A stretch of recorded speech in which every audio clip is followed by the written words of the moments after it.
Welcome to the City Council, CLXC Community Redevelopment Agency Successor Agency, CLXC Financing Authority regular meeting, June 18, 2013. We're going to start off with our legal report. Thank you, Mayor. Council met in closed session. Mayor Pro Tem Hodge was absent during closed session. Direction was given, no reportable action was taken. Thank you. Thank you. City Clerk, please note we are all in attendance except Mr. Hodge today. Mr. Hodge will not be coming to the meeting whatsoever? Bro. No, we're not sure. Okay. Let's go ahead and start our meeting today with a pledge of allegiance by this young man here, Mr. Raul Rayo. I'm sorry, Ureña.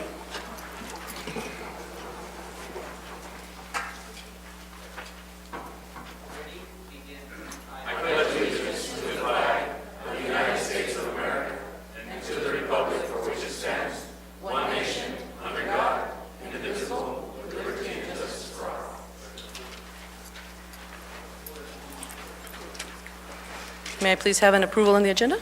Madam Mayor, I'd like to make a motion to approve the agenda with an addition of a presentation by the Camarena Memorial Library Board. Is that correct, Ms. Towler? With that added to the agenda. Okay, do I have a second? Second. Thank you. Please vote.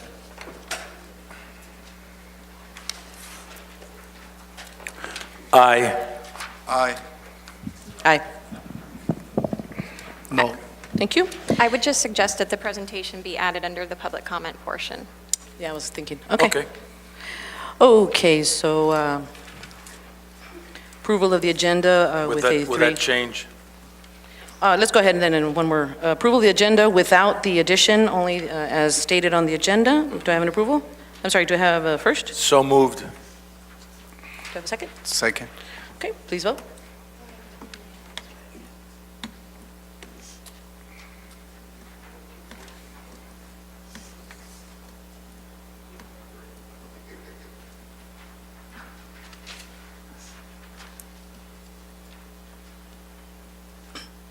Thank you. Agenda passes 3-1. Okay, we are on our presentation section of the agenda. We're going to start off by the only presentation we have on here, item A, presentation by the Police Commission regarding the Commission's ongoing activities. I believe that's going to be by Mr. Michael Davis.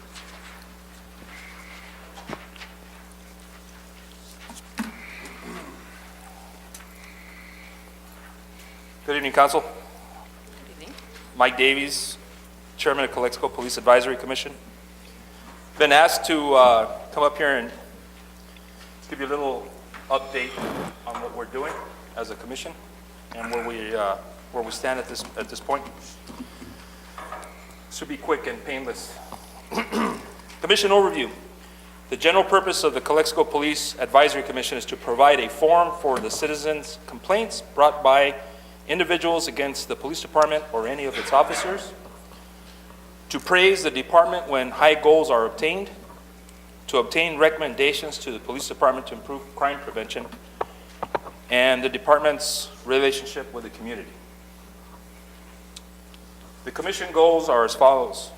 Number one, the commission would like to work with the police department and the city council to increase the non-sworn staffing at the department. It is imperative that 3 additional radio dispatchers be hired as soon as possible, as well as 1 full-time clerk and 1 part-time records clerk. The commission would like to, for the department's budget to be increased to be able to allocate for these positions for the next fiscal year. We feel that these additions are imperative. Number 2, in addition to the non-sworn staffing needed, the commission would also like the police department to increase the staff by promoting 2 sergeants, 1 investigation sergeant who would oversee the detective bureau and the special assignment officers, such as NTF and so forth, and 1 administrative sergeant that would oversee the administrative investigations, building upkeep, and various other projects. Number 3, in addition to the police department's staffing increase, the commission is working towards revising their bylaws at this point. The current bylaws were revised in 2001 and before that, in 1984, when the commission was created, due to the lack of, I guess you could say, respect for the council and the department at that point in time, back in 1984. There are a lot of things that have changed through the years, and the police commission feels as a whole that the commission could provide more support to the community and the police department if certain modifications were made to our bylaws. Currently, 2 police commission members have formed a subcommittee that should have a draft of the revised bylaws ready for legal review by the end of this month, this year. Number 4, another goal of the commission is working on traffic issues in the city, which include speed limits on Highway 98, which, if you all live here, anybody that lives here knows, has become super dangerous, especially for people that work there. In closing, in the past, the CLXC Police Advisory Commission has been pretty much inactive. Not always having a quorum for meetings, not always having very active commission members, and not always being consistent in following through with projects. Presently, as many of you have noticed, the current commission members are very much community-oriented and have the community's best interests in mind. The current commission members are committed to their appointed positions and are willing collaborators with any entity in order to promote the police department in all its endeavors. One more thing just before I go. I'd like to thank the members of the council and the public for pushing the fact that the police commission was not dissolved.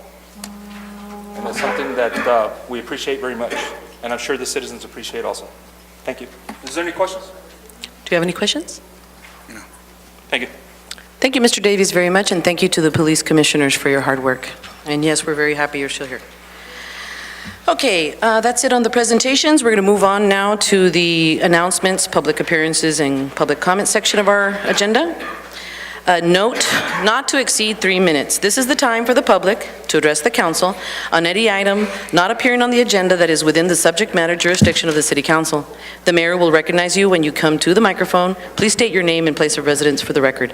While members of the public are encouraged to participate, it is not permitted to make personal, impertinent, or slanderous remarks or engage in any other disorderly conduct that disrupts, disturbs, or otherwise impedes the orderly conduct of the council meeting.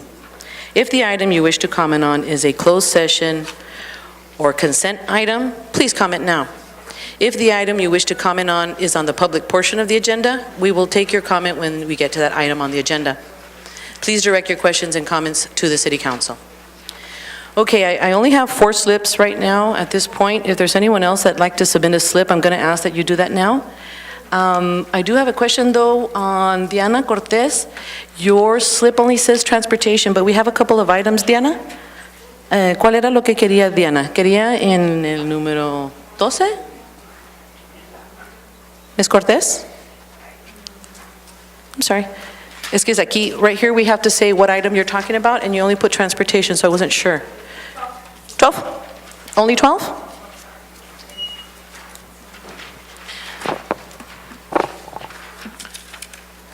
Okay, meanwhile, take a look at that, Diana, and then let me know right now, okay? We could go ahead and get started with a general comments from Mr. Ben Horton.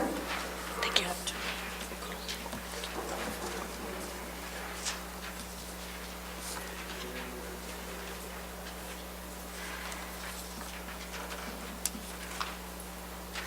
Please state your name and your address for the record.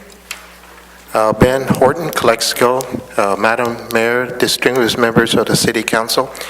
I come here representing the Economic Commission and also a member of the Finance Committee. I come here to inform you that we are moving forward with the town center. There's some signatures and some finances that have to be put together, but working with the city manager and the city engineer, excuse me for that, we have came to a point where we have found a way to have everything to be workable. And it's working and it's moving forward, and by the end of this month, everything should be completed to move forward. On another note, working together again with the Finance Committee and Economic Committee, we have been working together and working also with the Mexican consulate. It looks like, and we have been instrumental in getting the permits, it looks like we're going to have a beer manufacturer to locate here in Calexico. This is going to be something that's going to give Calexico a little distinction here in the valley and throughout the state. On Thursday, we'll be putting the paperwork together, delivering it to Palm Springs, to the ABC board, and then I guess from there, we'll be coming to the city and to the planning department to start moving forward. It's looking at that particular manufacturer be located at the town center. So Calexico is moving forward. We're putting things together, but working as a team, we're making everything happen. And thank you very much. Thank you, Mr. Horton. Next is Mr. Mohammed Asiad for public comments. General.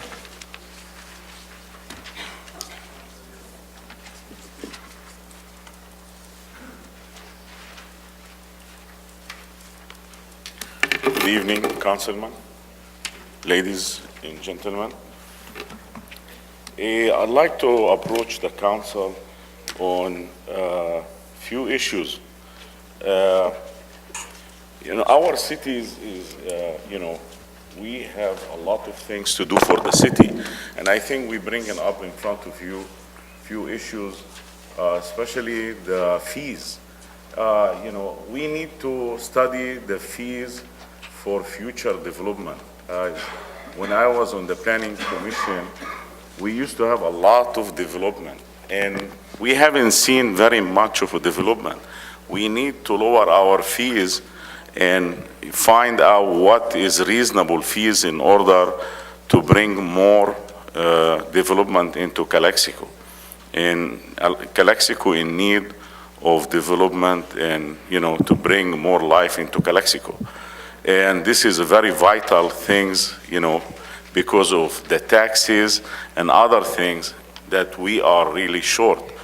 And the other things is doing maybe like we brought up a pilot program for maybe starting with core road and putting trees, make it more green and clean, and its environmental impact, because we have a lot of pollution. We have a lot of cases of cancer in Calexico, and I think that will help a little bit, the environment as well as the health. Many allergies, many problems among the community. So these issues need to be stressed. We started a program, it's a youth counseling, a nonprofit organization. I'd like to ask the council to waive the fees. Just this is for the youth, because we have a lot of youth that involved in drugs and many problems. And the place is on Emerson, and we wanted to get a waiver for the fees for the nonprofit organization. There's no profit out of this. It's just to help the community and the children. We have many children that don't have any things but to be involved in many, criminal activity, and we want to avoid our city being on this condition. So I ask the council to consider waiving the fees for this nonprofit organization. The other one, last things, I think we need to study the transportation things here in the city of Calexico and see what is the best interest of the city and for jobs and for opportunities, and to really have a fair value for our citizen, our senior, and to give the contract to the best agency. Thank you. Thank you, Mr. Asiad, very much. I just received a slip from Mr. Oliva, but I did not understand where you wanted your, where did he go? Tomas? The gentleman that's walking there in the door, Mr. Olivas, he wanted to have an opportunity to have public comments under general or any specific item. Tomas? General. Just general? Okay, well, it's his turn now. I believe so. Okay, let's see, what could I do? Here he comes, he was in the restroom. Okay. No, he just stepped out to drink water. Mr. Olivas, I'm sorry, we were asking if you wanted this, you didn't indicate if it was general or, It's general. okay, it's your turn now. Yeah, thank you. Sorry about that. Thank you, Madam Mayor, council members. My name is Tomas Oliva. I am the Regional Affairs Officer for the Southern California Association of Governments, overseeing Imperial County, as well as the Coachella Valley. And I'm here essentially to just say on a casual basis, the Southern California Association of Governments, for many of you who don't know, is the metropolitan planning organization for Imperial County. We do long-range transportation planning, fourth growth forecast, housing assessments, air quality mitigation, and monitoring, as well as environment and energy.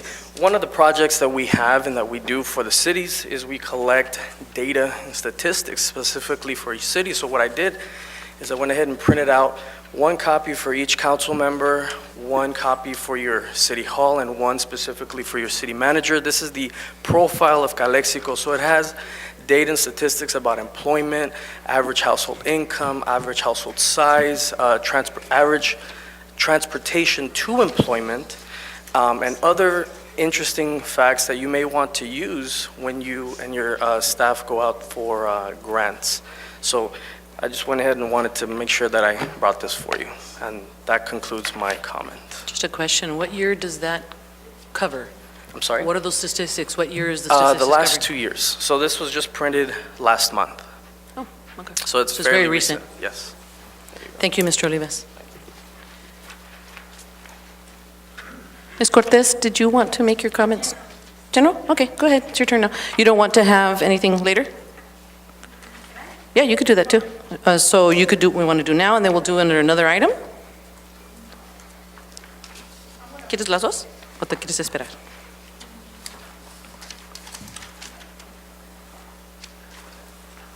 You want to go ahead and do both? Yeah. Okay. Buenas tardes, mi nombre es Diana Cortés. Tengo un tiempo que he estado sirviendo a mi comunidad de Caléxico en varios aspectos, como apoyar a los jóvenes a tener un deporte, que es lo que se necesita, que los niños se mantengan ocupados haciendo algo productivo. También he visto la necesidad de las personas aquí en nuestra comunidad que tienen la necesidad económicamente estamos muy afectados por todo lo que ha pasado en California y en todo el país, sobre trabajo y las necesidades de podernos transportar de un lugar a otro pagando menos.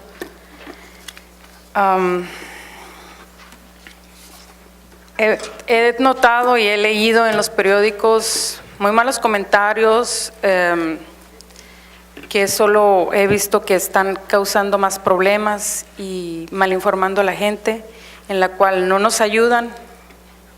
Y mi pregunta es para las personas que nosotros escogimos en el concilio, que la gente votó para que ustedes nos representaran y buscaran soluciones a los problemas que hay en la ciudad, tanto como limpieza, para una buena salud de nuestra comunidad, para mantener a esos niños en los parques, que en realidad no tenemos parques, tenemos los que le dicen water,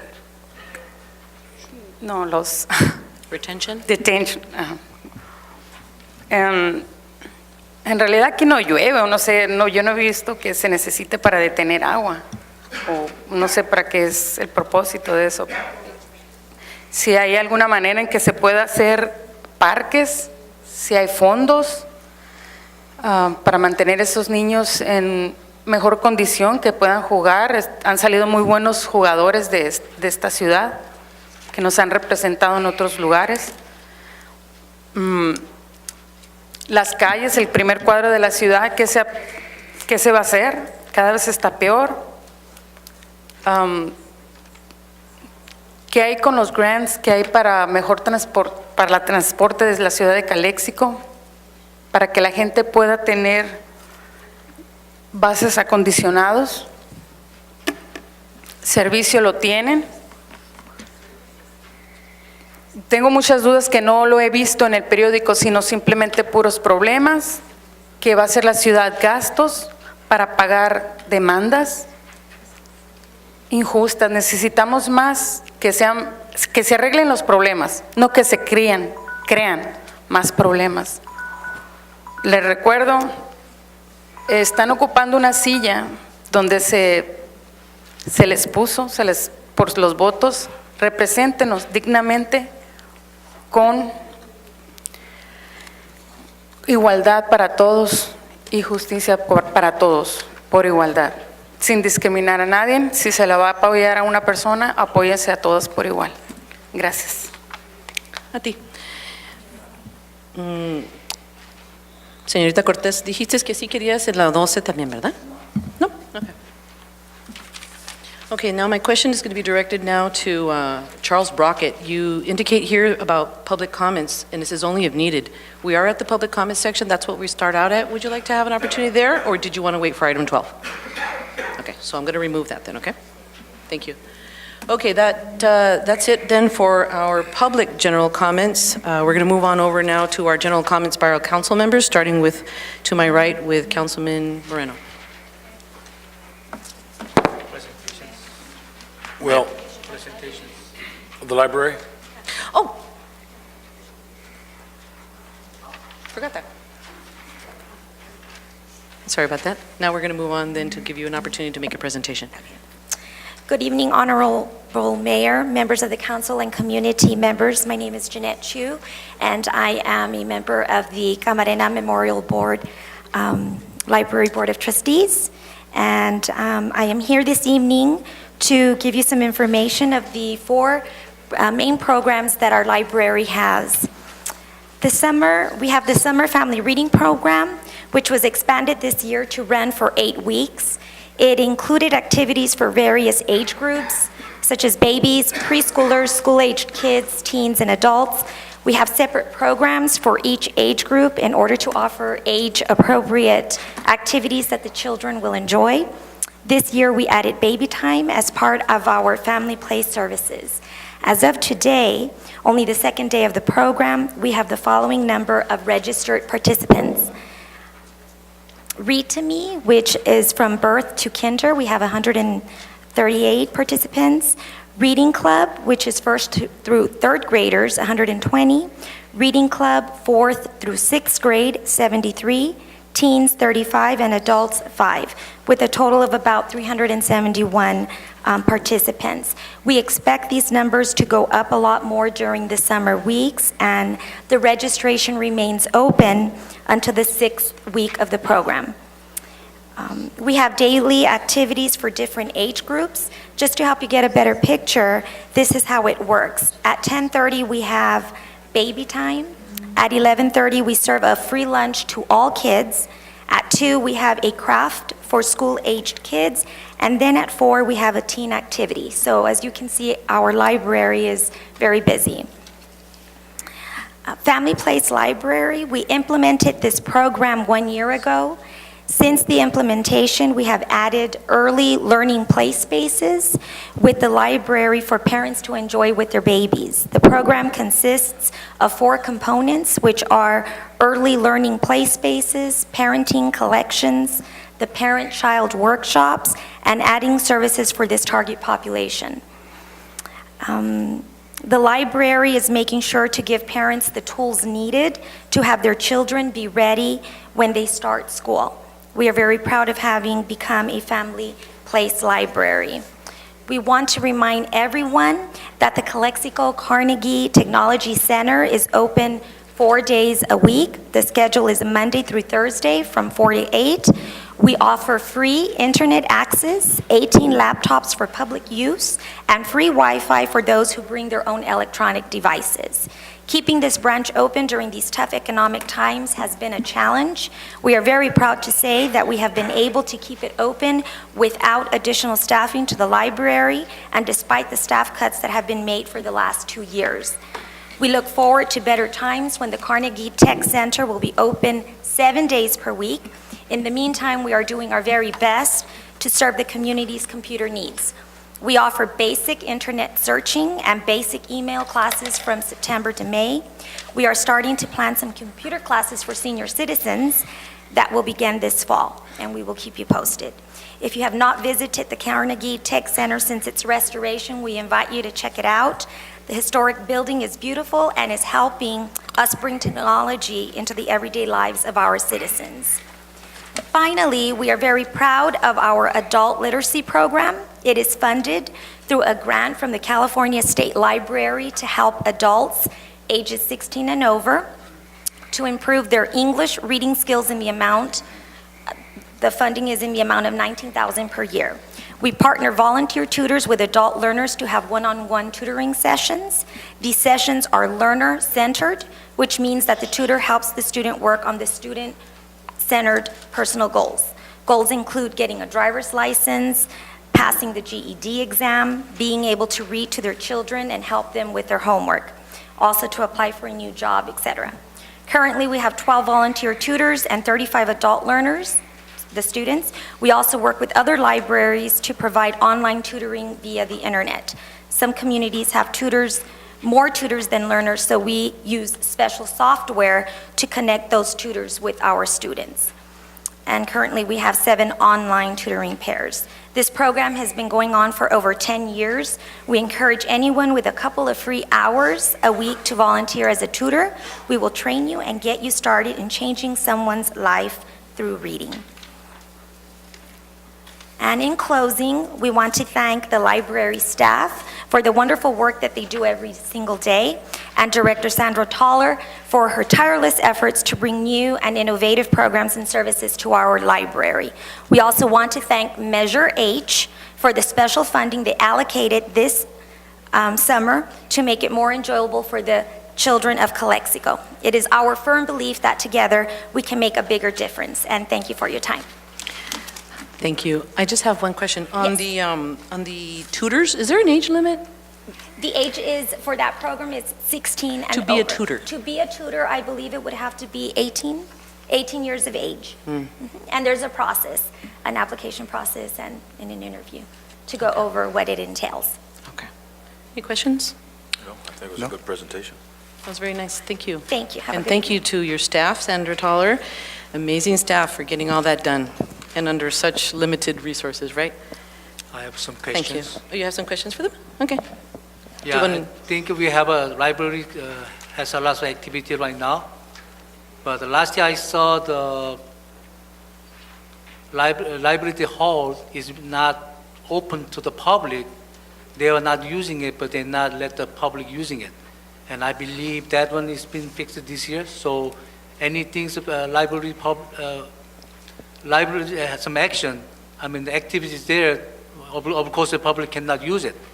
But a lot of cases, the public, there's no activities, but the conference room is not been rented to the community members last year.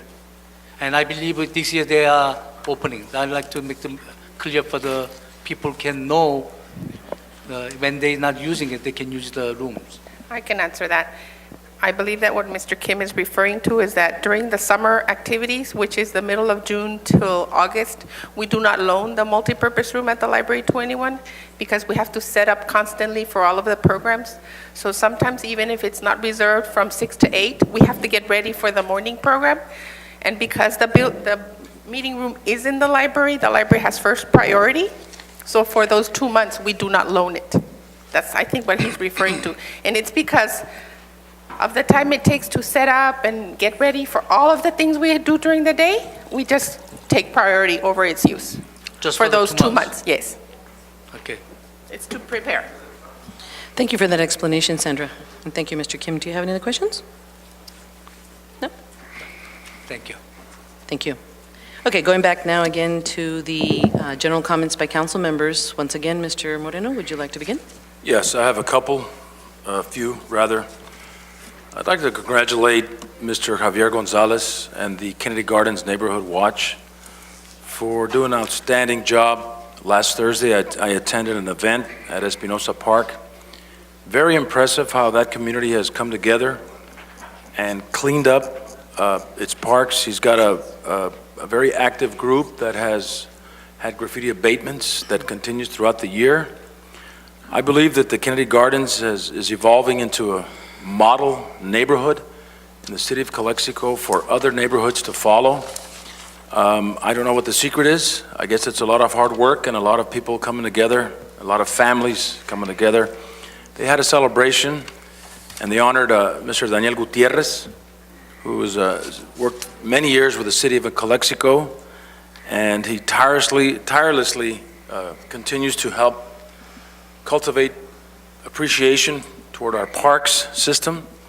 And our parks need a lot of work, but he is spearheading many of the great things that are going on within the community's green areas. So I'd like to congratulate you, sir, and your Neighborhood Watch for doing an outstanding job of bringing the community together. And I know that all my fellow council members were present.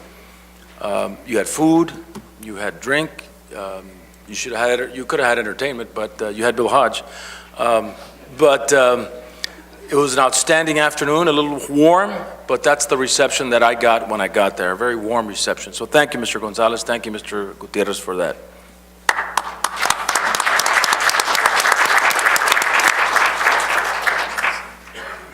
I'd also like to thank the Access to Independence, which is a nonprofit agency here in the city of Calexico. I mean, Ms. Zuno Vizcarra was part of that.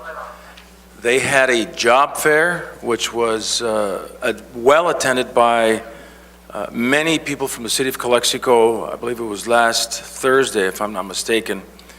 And as I was speaking with her, I came under the impression that there's going to be possibly more job fairs coming up.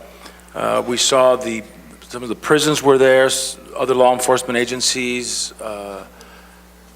other power energy agencies, as well as private agencies. And our community needs jobs, and I'm glad that the Access to Independence is spearheading this as well, to get to reaching out to the community to provide jobs for them. So thank you very much, Ms. Zuno Vizcarra, and keep us abreast of any others that we can, send the word out and let the people know.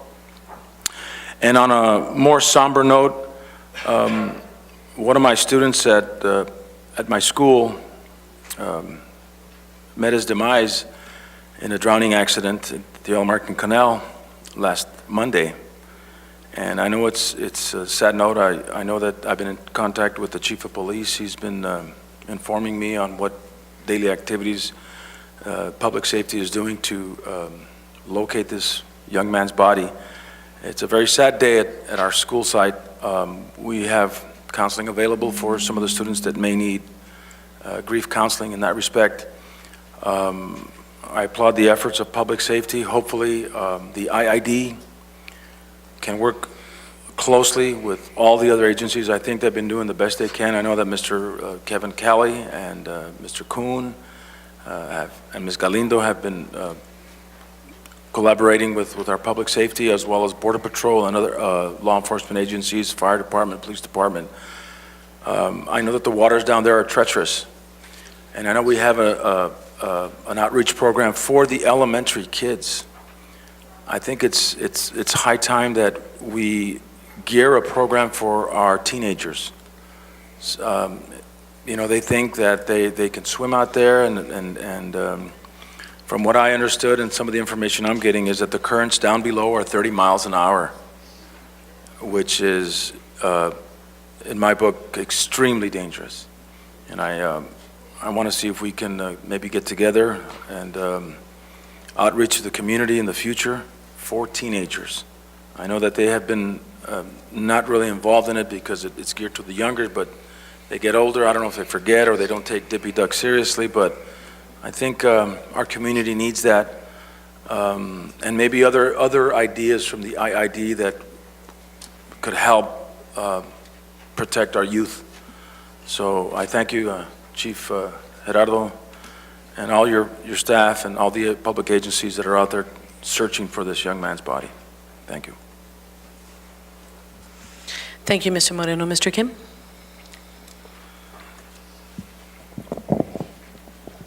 I'm so sorry we have that accident, our young man lost life, and we, as a city, had a limit to deal with it, and we had a limit to help them. I'm so suffer to accepting in that conditions. And also, I believe we should have some kind of a warning sign more visible, and with the fact like 30 miles an hour in the water, that we need some kind of scaring the young kid to be far away from those dangerous places. And the other one is,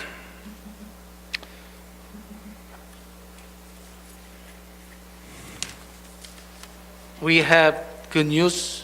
I'm as a Child First Commission members, and last meeting we approved the money to come to the CLXC neighborhood house, and one of the project for the, I forgot the name of the project. From the project is which is they solving the little kid of the deaf kid. So they solving the countywide, but I believe that starting from the CLXC, they are based on CLXC. And totally, we receiving $175,000 for serving 0 to 5 kids, 0 to 5 years old kid. I believe the neighborhood house is starting pretty soon about the program. So we have money to serve our young kid to prepare for their futures earlier. And one other thing. I am, as a council member, I'm representing the community members, as I'm against any bond issuing at the city of CLXC. We already have over 10 bonds been acting. When we issue the bond, that we're tapping for future of the CLXC to try to solve the problem right now. We should have learned to how to deal with what we have, not the tapping for the future. That future belongs to our kids, our young generations.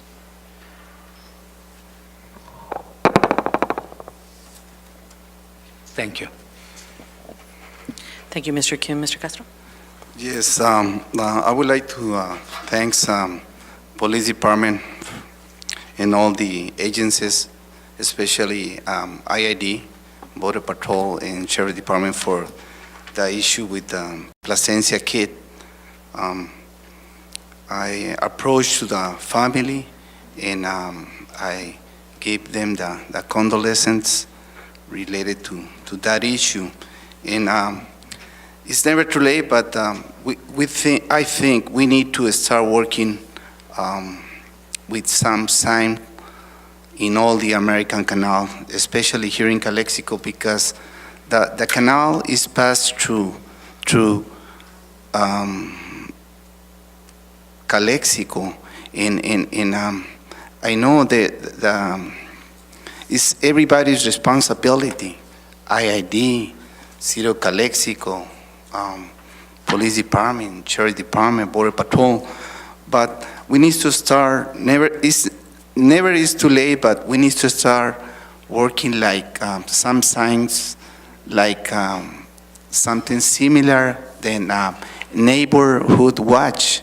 Instead to say neighborhood watch, we need to start putting like instead neighborhood watch. We need to put something related to the canal, in order to, if any citizen from the city of CLXC see some problem with one of the kids, or some kids are swimming on that canal, they can call to the police department right away, in order to that police department start working on that areas. And like I told you, it's never too late. It's sad that IID and other agencies still working on that issue. But definitely, I would like to recommend that to City Manager Oscar. I would like to recommend that to you, and also work with the police chief to make some signs, so can the same community start working on any kind of that issue. Thank you. That's it. Thank you, Mr. Castro. I also would like to make a statement with regard to the loss of this student. I was there with the family yesterday, and I had the opportunity to take a up and close look at the bridge for the Rockwood overpass. I'm sorry, it wasn't Rockwood overpass, it was the other street. And it was a really interesting sight to see, and to see that the water doesn't look as dangerous as it is from up top. And just knowing that it's 30 feet to 50 feet deep, that in itself is just, you don't see that when you're looking at it, so it's easy to trust that it's not so bad. However, in all that conversation with the different agencies that were out there, including Mexicali divers, I believe we had a group out here that everyone was interested in trying to help out the situation, of course. And one thing that I did learn, though, is that they are not our jurisdiction, they are the jurisdiction of the IID. Therefore, there needs to be a conversation with the IID before, I believe, because since it is their property. So the suggestion is definitely important to work with them. However, we must remember that the jurisdiction is not ours. Is that correct? And I believe that that's where we had some issues at the beginning, because we did not have that jurisdiction and that authority. It is very important that we collaborate with the other agencies, which you have done. And so we're just hoping one day we can give that family closure. I've had many weeks of very busy activities, and please bear with me of what we need to report. On May the 31st, I visited the city of Ciudad Juarez. Many of my relatives and friends were a little concerned about me going out to Ciudad Juarez for a meeting. However, it was a very interesting and very good meeting, and I was very well received by the different authorities out in Ciudad Juarez. They held a binational border mayors conference, and there were many different border mayors there with similar concerns as we do here in the city of CLXC. And the idea of this organization is to collaborate on similar issues that many of us have on the border. And I was very pleased to have presented a motion for the support of the committee to form a resolution to have the committee support the city of CLXC for future financing of our new port of entry. It was interesting to see that many of the border mayors expressed the exact same concerns that we do. We don't have sufficient infrastructure to support the needs of this border community. So I learned a lot from that experience. I got to meet the mayor of Yuma, who of course is one of our closest mayors to be able to relate with and interact. Networking with that type of individuals who have similar experiences that we do is very important for us to bring that knowledge back, and always know that you have friends out there with similar problems, and you can always pick up the phone and give them a call. So I thank the mayor of Ciudad Juarez for his hospitality. It was also very interesting. We had an opportunity to be explained on how Ciudad Juarez went through a huge reorganization, I'll call it, of their police force. It was a strategy, because all of you know Ciudad Juarez has gone through really serious crimes in the past, in the immediate past. And so the federal, state, and local agencies developed a strategy where they pretty much just cleaned house, filtered new applicants for their forces through psychological interviews, polygraphs, drug testing, pretty much what they explained as the trust test.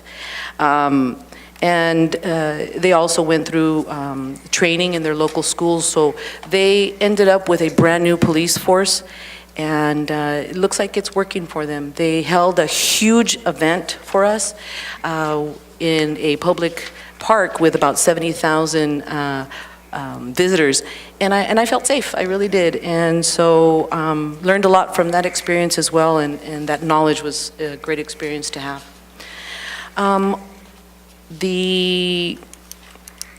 Let's see.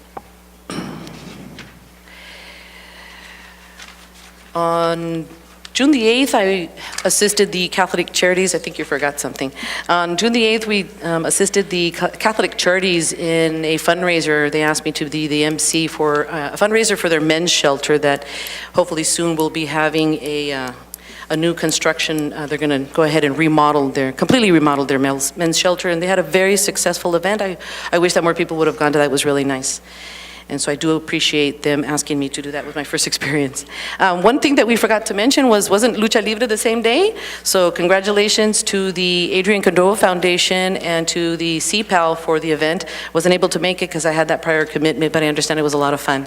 So congratulations to you. On June the 13th, which was last Thursday, there is another group. It's a binational group through the ICTC and other entities here in Imperial Valley that collaborate with the Mexicali officials only with regard to border issues. And we're meeting consistently about our issues that I have here at this border. And we are going to be sponsoring on July the 11th of this year. The City of Calexico now will be sponsoring because usually it'll be the Mexicali officials or ICTC, but because Calexico has so much involvement in the issue, we agreed that Calexico would be sponsoring the next meeting. That meeting will be here at the Cultural Arts Center, 10:30 on July the 11th. And so I invite you all to come. We will be sending out formal invitations on behalf of the ICTC. But for now, I just wanted to make sure to mention that. I have the last item is that yesterday I assisted our new program that we're working with, which is the SBDC. They have a business administration, or I think it's principles in business administration class through the microempresas program, and they graduated 19 people yesterday. It was here at our historical library downstairs, and that was really nice. And it was interesting because the group that they graduated were a group of, the majority were swap meet owners, vendors. And so they're trying to eventually learn more about business and be able to eventually get out of that area and hopefully open up a business in a building. So that was very, very positive to see that sector of our business owners are looking to move a little more up there. And the last item that I wanted to say is that I know that we've had a few changes to our agenda, but there's one thing that maybe we might want to add and all of us to consider is that, and if it's possible, Ms. Lyons, is that on our agenda at the beginning, because we have so many groups in Calexico that are doing so well in sports, if we could maybe add at the beginning an area where it's always about community sports recognition, and that we know that if anyone wants to come up and recognize anyone in sports or things that are going on in the city, that we have that spot for them. That was just a recommendation. So I want to just thank everyone for allowing me to be absent last meeting. I also have other work that I do as a tax consultant, and so I needed to get my training with regard to the Affordable Care Act, and so that's a pretty big one. And so I didn't want to miss that training, so I do apologize for missing last week. So thank you very much. I think that's it on the council members. City Manager, do you have any comments? I know we have a long meeting today, so I'll keep it short. Just want to ask that everybody be patient with us during the next couple of months as we are going through the budget process, which is a very complicated process, and we're also going through negotiations for this fiscal year that's going to start July 1. So I ask that everybody understand that and be a little patient with our staff as we move forward with that. That's the only comment I have. Okay. Thank you, Mr. Rodriguez. Okay, moving on, we're going to move on to our consent agenda section of our agenda. Consent agenda section of our agenda. Do I have an approval of agenda, or would anyone like to pull any items? I'd like to pull number 1B and 4, 5, 6, 8, 11. Okay, let me go ahead and repeat that, Mr. Kim. It's item 1B, 4, 5, 6, And number 8 8 and 11. Anyone else want to pull anything else? and 11. Madam Mayor, I move that we approve 1 CD 237910. 1A, C, and I'm sorry, 182, yes. 2, 3, 7, 8, 9, and 10. 8, yeah, I was pulling. Yes, I'm sorry, did I say 8? Okay, do I 1A. have an approval, do I have a second on that motion? To approve 1A, C, D, 2, 3, 7, 9, and 10. Second. First by Mr. Moreno, second by Mr. Castro. Please vote.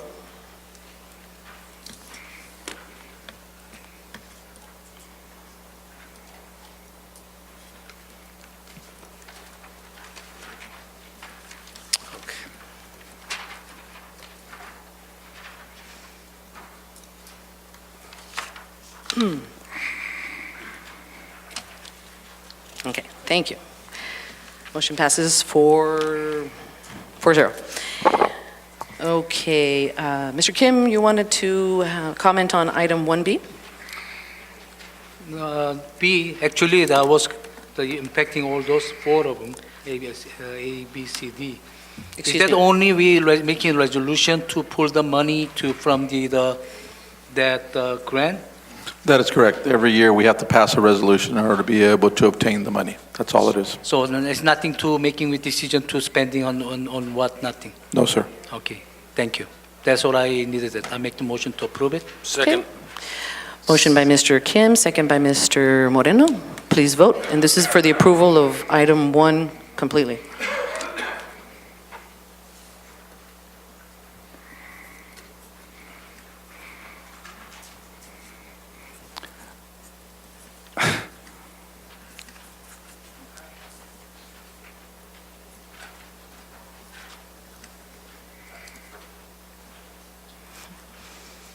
Okay, thank you.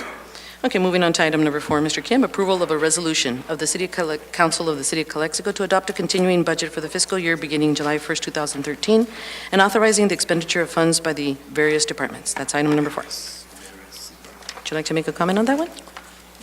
I against it without any budget, we're doing it. We're supposed to have at least a tentative budget, then we could go for the later. And even we could have like a copy and paste the last year's budget as accepting this time. And I understanding financial department has a shoulder of the hands, but we still have to have some budget for approving. If there's nothing to see it, it's for me, it's embarrassing for the community, and we're not doing our job. Mr. Rodriguez, would you like to comment to that?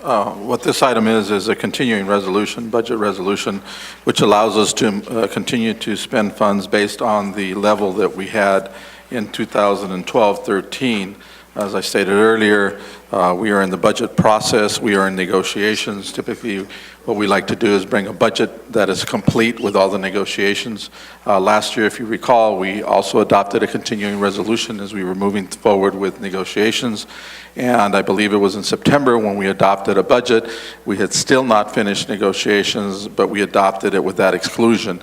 Again, the ideal is to go ahead and approve a budget with all of the different groups settling up. And if we get too far down the road, we may have to do what we did last year, and that is settle up with the exception of the groups that we have not settled on. Again, all you're doing here is allowing us to continue to run normal business with no major exceptions to the 12-13 budget so that we can continue to pay our bills and continue to pay for staff. Mr. Rodriguez, you said we're going to have a minimum of continuous spending like last year? Last year we did it also. Last budget, That's year's correct. budget? But what I believe that in case that, it should be only for our department to expenditures, what we necessary to spend it, not to funding some of the project or funding some other entity. We should hold it until we get the budget. That is correct, and that's what this continuous resolution does, is just to simply continue normal operations without major projects or any major changes to the budget. Those, if we have any, will come back as an individual item. I mean, even we funded last year, we have to make the decide that this year funded or not. We should not spend any money for the other project, whatever funded it. We should have a board, council approved first before we spending on this. If we have the spending for the survival skill, we need the spending as a survival, which is what necessary to run the city. Not- Correct, and that's what this resolution does. It's just normal operation.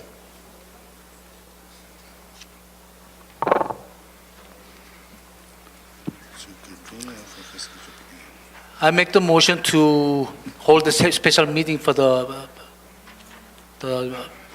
tentative budget, approve it. First of all, Mr. Kim, on item number 4, because this is the item that we have on the agenda, we need to vote on the item on the agenda first, and then we can entertain other motions. Well, that's what I'm doing. You're changing the item. Well, then Okay, not to approve it, Okay. to hold a special meeting to get the budget, at least a tentative of the budget we have in the front. I think we should approve this measure simply because of what Mr. Rodriguez stated, the fact that negotiations, budgets take time, and this will allow us to continue doing business without break-in services. And I think once he's closer to presenting a budget, he'll let us know, and then we can have that special meeting. So I think, Madam Mayor, I'd like to approve item 4. I motion that we approve it. Okay, before I second that motion, I just want to make sure that you clarify, Mr. Rodriguez, would you repeat what you said? If we don't approve this, then the employees' salaries will also be in a problem. Well, I leave that to legal, but I have no authority to pay out bills. Typically, I would argue that salaries and benefits are something that we should pay regardless, because we have a responsibility to our employees, unless we send them home come July 1 and don't shut down the doors. Again, this is a stopgap. It's nothing unusual. Federal government does it all the time. We did it last year. We will certainly try to get the budget to you as soon as possible, depending on how negotiations go. So again, it's just so we can continue operations and we don't impact the public and their services. Thank you, Mr. Rodriguez. Then I believe that we can go ahead and then vote. We have a first. I will provide the second. And let's vote. Ms. Garcia? Ready?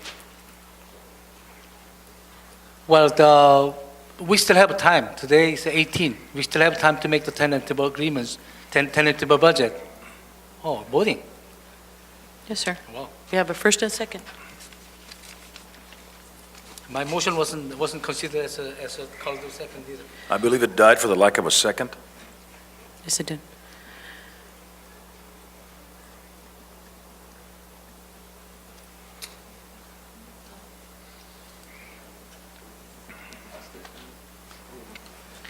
Okay, that motion then dies for a tie. Do I have any other motions? I'd like to have another tentative, another meeting, special meeting for the tentative budget. We can approve it.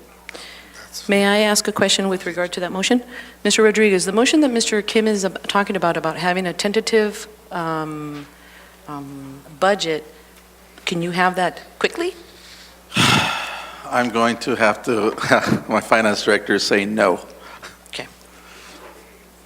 Then what you're indicating is that realistically, it is impossible to have a tentative budget, as you were mentioning, prepared and ready to go before the 30th of June. Is that what you're indicating?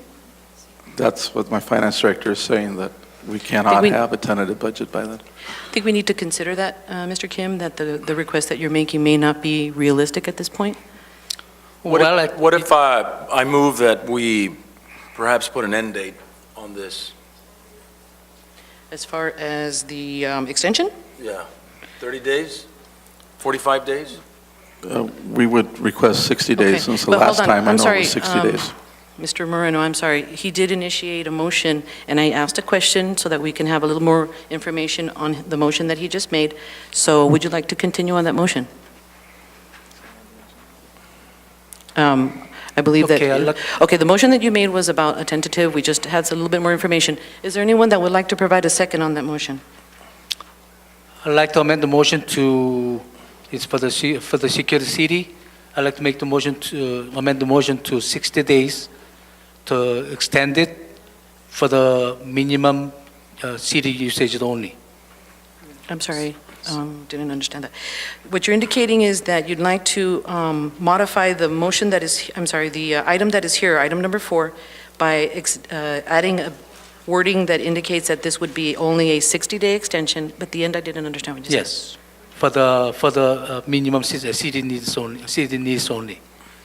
Well, minimum city needs would need to be clarified by us. Well, the resolution states that basically we are running the operation with the basics for 60 days, and certainly before the 60 days, we will let you know what the status is, obviously on negotiations and our budget.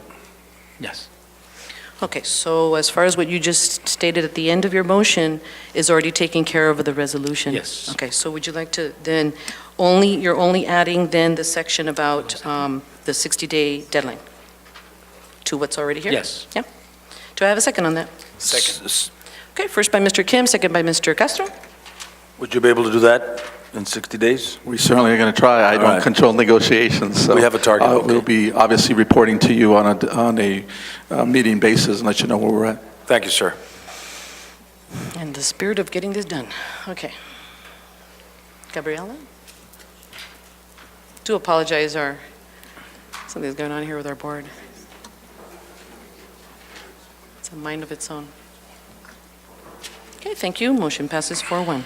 Item number 5, approval of a resolution of the City of Calexico, the City Council of the City of Calexico in its capacity as legislative body to the City of Calexico Community Facilities District Number 2003-1, Bravo Rodiles, authorizing the levy of special taxes within such district for fiscal year 2013-14. Mr. Kim, you had some comments on that? I make the motion to not to approve it. Would you like to make any statements to that? Statements? Mm-hmm. Well, that's a CFD bond. CFD bond is a maintenance bond. The maintenance of the city, as the city is responsible, why that people living in that areas has to be treated or what's called the discriminating the service from the city. Why they have to pay on the service? Why not they cannot be like regular citizens? It's not fair for the citizens living there. Isn't it a fact that when they bought the houses that they knew that they had to pay into a community facilities district to maintain the area? Honestly, a lot of people doesn't know about what's happening. They Well, just been if even the what they call the Hearthstone. They kind of a CFD too. A lot of people they didn't know. They believe that our house price is cheap, so they happy they buy. But they have a second CFD. They're killing them. So if you buy something, then you don't read the fine print, you say, well, I'm not gonna pay because, I don't deserve to pay Well, a it. lot of people they couldn't see it at the time. They're Yeah. putting out money to buy a house, and they know there's a CFD, and they know gotta pay a monthly payment. So you're saying that, okay, we'll forget about it? Well, What the is, city, before I get into this debate, Madam Mayor, I'd like to ask the city manager or the city finance, what impact, if approved, will this have on that particular area? I was just conferring with our finance director, and he tells me that it's required that we do this, so I'm going to let him come up and give us some information on that.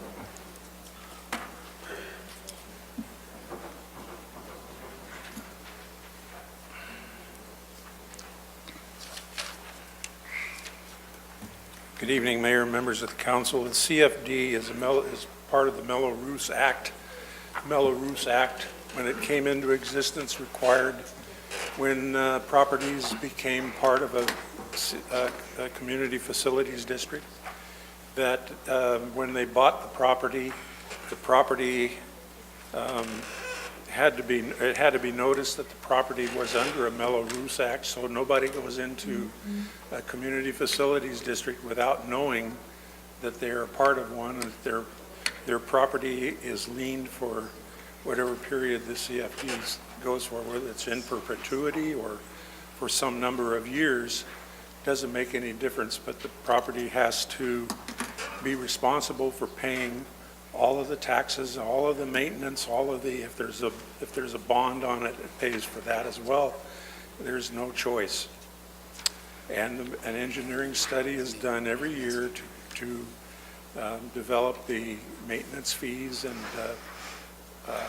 reconcile those maintenance fees with the needs of the facilities district. Mr. Quinn, I have a question.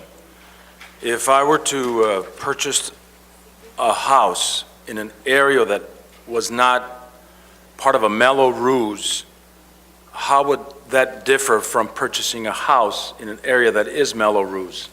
If there is no Mello-Roos, then you don't have any lien on your property tax. In the Mello-Roos, you do have the lien on the property tax.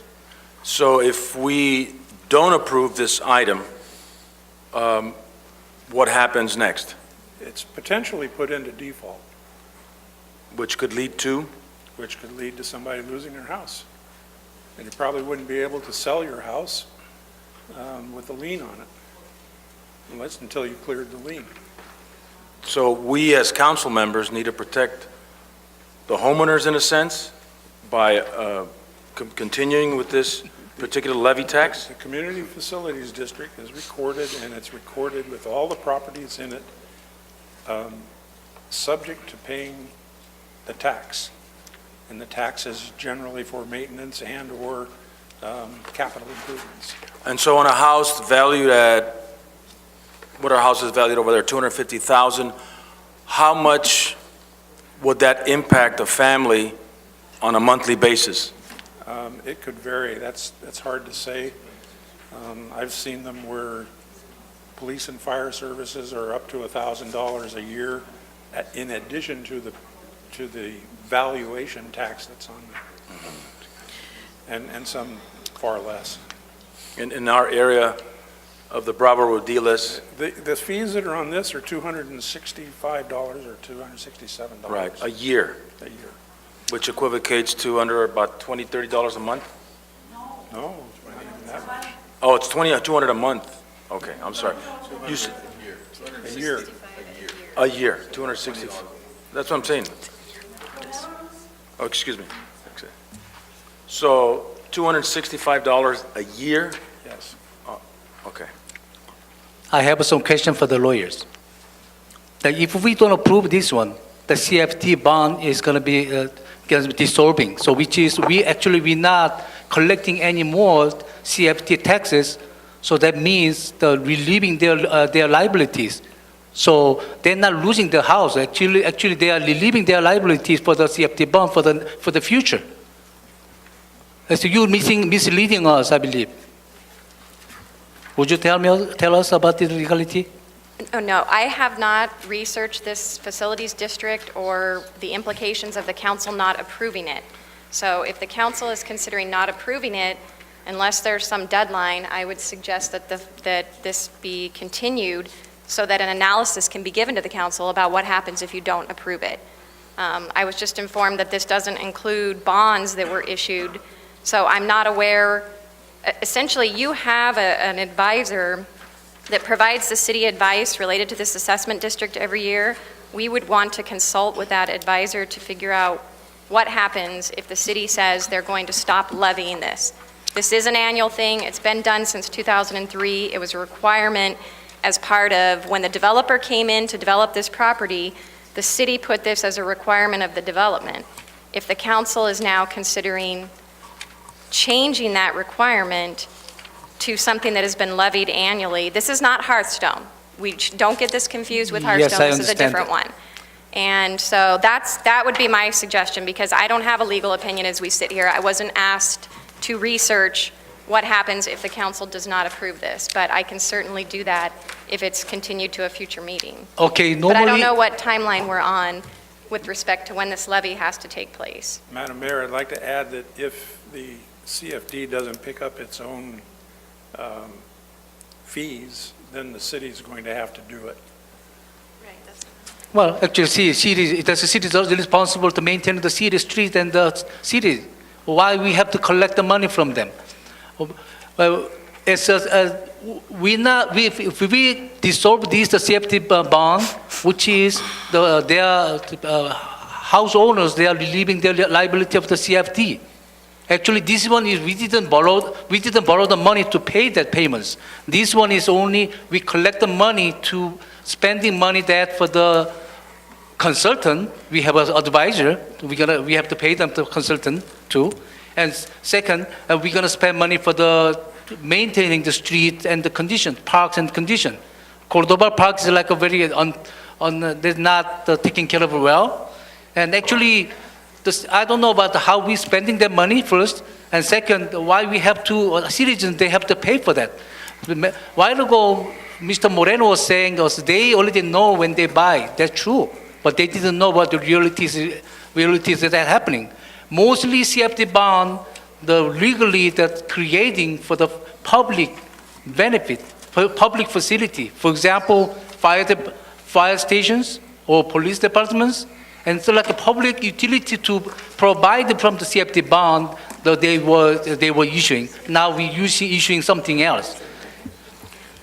And the CFD bond, when I have a customer, they pay the $50 bill, they thought the $20 bill. So they believe that they pay the $20 they're leaving. My job is, wait a minute, you pay me $50, we owe you $30. The city of CLXC, the former council, they made the CFD, the district, they made it, they made that areas, residents to pay maintenance, they deserve to have it. And now it's time to correct those to make sure our citizen has the same fair treatments. Excuse me, real quick. Mr. Quinn, is there a deadline? Madam Mayor, I'm afraid that the councilman doesn't understand the purpose of the CFD. This particular CFD does not have any bonds. It's for operation and maintenance of the facilities, and the people who agreed to the CFD participation pay the fees. The city doesn't unless there is a default and somebody has to request some maintenance be done there, and the city would have to agree to go out there and do it at its cost, and we certainly don't want to do that. The other thing is an engineering firm was hired. They're hired by the CFD or hired by us on behalf of the CFD, and they compute the tax. The tax is computed every year, and as pointed out, it's $265 per parcel, and it's for storm drain repairs and maintenance. It's for general operation and maintenance of all the facilities within the boundary of the CFD. And there are some 540 residential units, some mobile home properties, RV properties, but all of those are part of that CFD, and there should be, we have two or three other CFDs within the city, and they do the same thing. May I interject? At this point, I think the concern would be that if anyone here knows about CFDs, it's me, right? I lived there. I lived at the Hirschstone, although I can't speak about that, but I did learn a lot in what I was going through to investigate what was happening to us there at that area. And the question would be, because I don't want to go into what happened in the other one, but in even considering dissolving a CFD, would it be cost effective for the city as well, being that there would be quite a bit of legal expenses to make that happen, because we are tied together with the county. The county is the one that's effectively collecting the monies, it's passing through them. We'd have to dissolve all those relationships and agreements. I mean, there's a lot to do. I wasn't able to know what happened in my residence, because I'm not involved in those conversations because there's a conflict. Therefore, this one here, I would assume it'd be kind of sort of the same idea of wanting to do something about it, but is it cost effective to even go towards a goal like that of dissolving it? I mean, we would need to have some kind of ballpark amount, what this is going to cost the city legally to be able to get something like that. And not that that would be necessarily to hinder wanting to find a solution to this. It would be something very important to consider in wanting to make something happen here. Your comments on that? Mayor and members of the council, I have not personally ever been in a dissolution of a CFD. It would be very costly, and it would require some analysis to see what kind of damage it would cause the city financially. But it would be a very considerably complex arrangement legally, and very, very time-consuming as well. The other thing that I wanted to add that I learned about CFDs is that apparently the reason why the CFDs are used, and again, I don't like CFDs myself whatsoever, but that the CFDs are used as a tool for additional financing for infrastructures. In this case, it was park maintenance. There are different needs that the CFD monies can cover. And usually, knowing that that's what is going to be involved in the pricing of the homes, then the homes will usually cost less than comparable homes in the same circumstances, being that those homes have a CFD. That is what I learned. I don't know if it necessarily was applied out there, but apparently that is how the homeowner then receives a better deal, an even deal in comparables. And I guess the other question would be to the city attorney, would you be aware of anyone out there and anything that you may remember reading that there's ever been any dissolving out there? And what would those purposes be behind that? Dissolving of the CFD? Well, we almost came close on that on Hearthstone. We think we're going to pull out of it. I didn't know that. Yeah, we think we're going to pull out of that. It's a different subject. I don't want to get into that. It's a totally different subject. But there is CFDs that have gone belly up. But the other information I wanted to give you is that typically what happens in a development is a developer comes in, he owns a lot of land, and he obviously wants to do his development. And what will happen is the city will ask for park space. And so the city will demand park space, and the developer will say, fine, I'll give you the park space, and I'll even put in the park for you at whatever phase in his development he's going to do, or whatever count in the unit count on houses sold before they have to develop that particular park.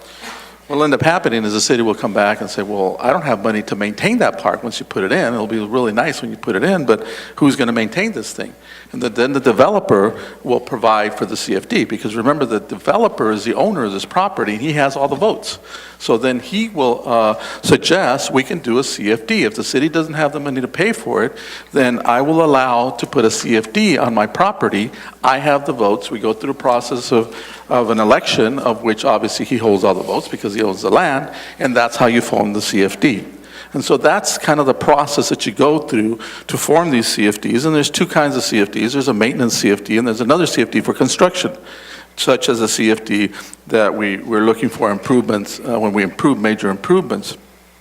Having said that, we have to have this obviously to the Imperial County Auditor in order for them to be able to put it on the tax rolls. You've been asking for what date that is. That's actually in your resolution. It's August the 10th. So we do have a little bit of time, but if we're going to do this, we have to take action prior to that, because we have to provide it to the auditor in order for them to be able to put it on the tax rolls. What ramifications legally would happen if you don't move forward with this, I'll provide that to legal. They can give us a legal opinion on that. Mr. Quinn, I have a question, Madam Mayor. Yes. I noticed that in the backup, we collected $149,000 for 12-13. If this is not voted on, that money will not be collected for our general fund. That's correct. And there's a line item on the general fund that goes specifically for the maintenance of the things that you've mentioned in this particular subdivision. Is that correct? That's correct. Okay, thank you. Madam Mayor, if there's no more questions, I move that we approve this item. I have a question, Sure. Mayor.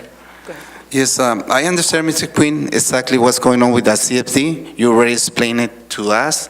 And, but you know what I believe we need to hear this issue with the resident of that area. I believe it's Bravo Rodiles area.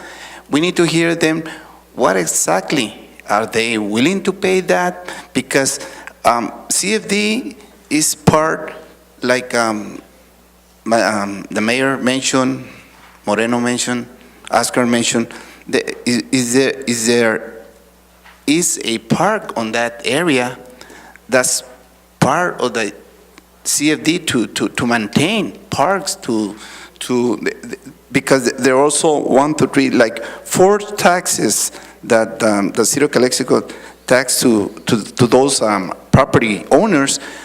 But at the same time, I would like to hear from the people who live on that area. That's my motion to pull this issue, this item, for the next public council meeting, and to hear because what happened to the Hearthstone, I mean, the developers, they declare bankruptcy, and guess what? Who's paying for something that they don't have?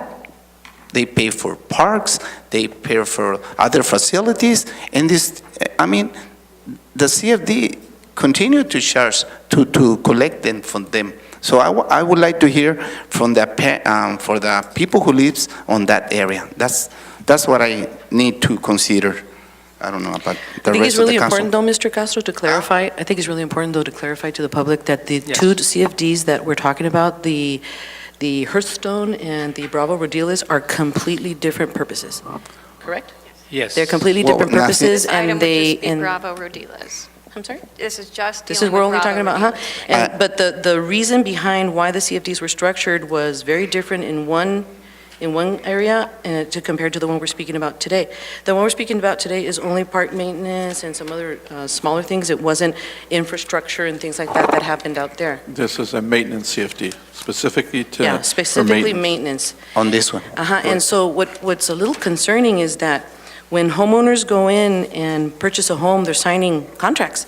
And it's kind of similar to when people are losing their homes right now and they want to go through loan modifications and things like that. A loan modification is not going to make your amount that you owe go away. If you owe $350,000, that's a contract that you sign, and that contract is a legal contract, and it cannot be, the actual amount due cannot be modified. What can be modified is your payment plans, but not the contract. So when these homeowners, as they're going along as of 2003 or 4, they're purchasing homes, and it's the responsibility of the real estate agent to disclose that each property that the residents are purchasing has a CFD. So that is not under our control. It is the responsibility of the real estate agent. So each real estate agent, as they're going along and they're selling these homes, they're going to go over the fact that each of these homes have a CFD. And when those buyers are buying these properties, it's buyer beware. They should know that, and it's not the City of Calexico's responsibility for something that happened such a long time ago. And then now to consider having to dissolve it, we need to understand if we're really making the appropriate decision here, because it could be costly, and like Mr. Moreno just said, we're going to be losing out on general fund money that was structured that way for the intention to maintain what they were wanting in their area of the city. So there's a lot of cautious steps that we need to take here. Again, I'm probably your #1 hater for CFDs in this city, but as I remember when we were all going through everything, we came here for some information on CFDs, and you know, I hated to hear it, but there was words about there are certain CFDs that work and others that don't. For example, like in Los Angeles or somewhere where we have beach areas, a lot of times the business owners that are at beachfront will get together and have a CFD to build a parking lot for visitors to come in. And that was their purpose for the CFD. All business owners on that beachfront pay into that CFD, and they all are able to benefit for a parking lot that allows for their visitors to come to their location. So sometimes CFDs do work. And the question is here is it working or is it not working? And in your case right now, Mr. Kim, your concern is the price, that $265 should not be paid by the citizens. But actually, I think we should be asking, is it working or not working?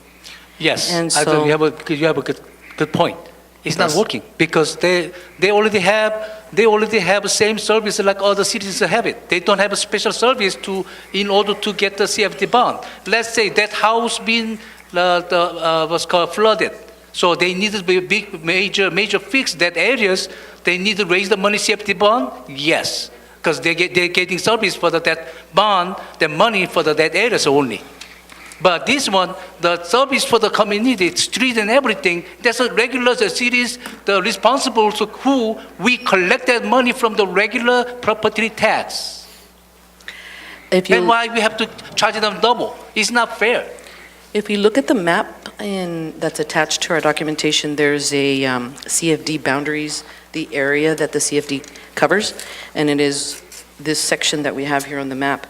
So the facilities that are being maintained and the expenses that are to be made through these CFD monies is for this section only. And so again, I'm concerned about the cost. I'm concerned about what would it cost this city. So if we don't have a deadline, then maybe we can get some kind of an estimate. We do have a deadline. We do have So we It's still have August. time. Is it realistic in your So view? we could bring it back if you wanted to, July 2nd. Again, the caution is that obviously there's, in your staff report, you'll notice that it's maintenance for open space within the boundaries, but also operation and maintenance of storm drain protection and storm drain systems, as well as maintenance and construction and improvement of any real tangible property located within the CFD boundaries. So again, if you decide, if you can, and I'm not saying you can't, but if you can eliminate the district, then obviously the general fund would have to pick up all of this.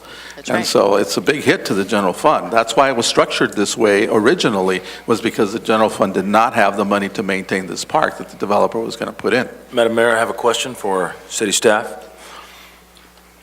Would general services have a listing of work orders or purchase orders of items or labor that went out to service that area on things that storm service draining, storm drain servicing, or other types of maintenance for the streets? Would they have purchase orders on how that $149,000 has been spent?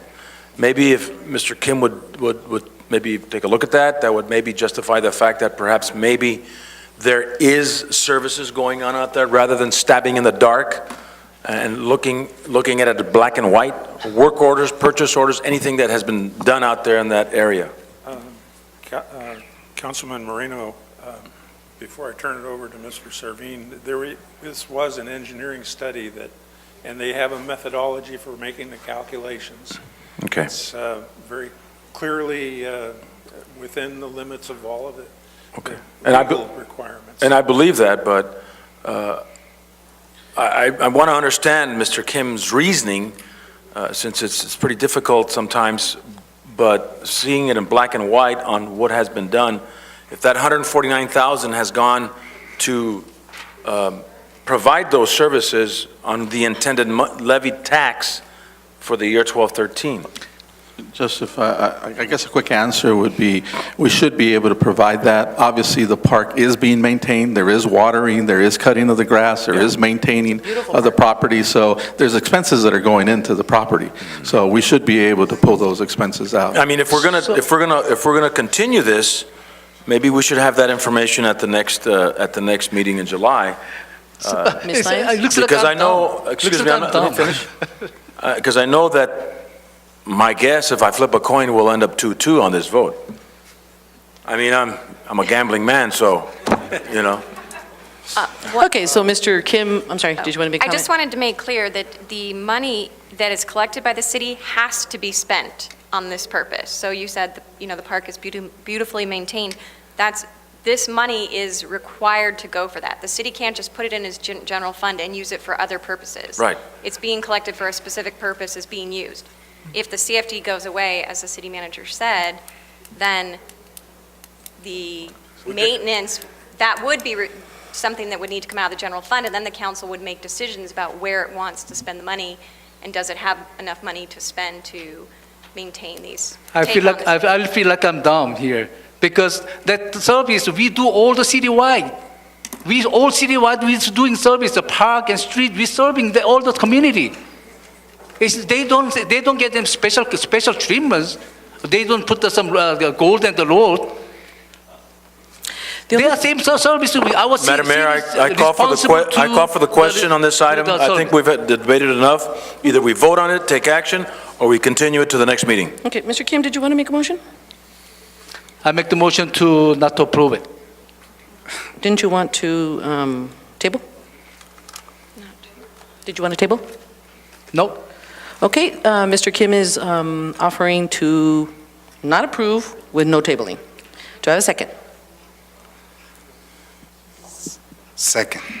Okay, please vote. This is to not approve item number 5, the approval of a resolution of the City Council of the City of Calexico in its capacity as legislative body to the City of Calexico, Community Facilities District Number 2003-1, Bravo Rodiles, authorizing the levy of special taxes within such district for fiscal year 2013-14. This is not to approve. You are a gambling man. Let's go to Vegas. Please vote. Please vote.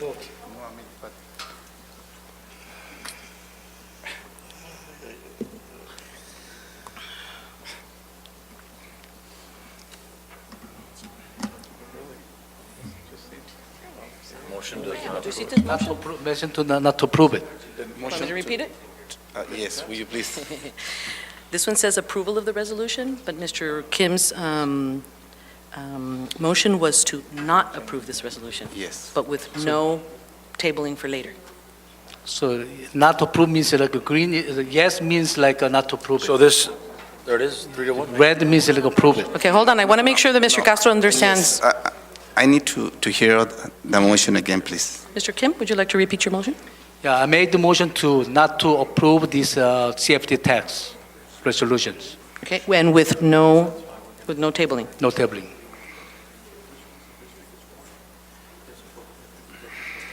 Okay, thank you, it's a tie. Now, do I have any other motions? Madam Mayor, I move that we table this to the next meeting. Okay, I second that motion. Do we have, first by Mr. Moreno, second by myself, to table the item number 5. Please vote.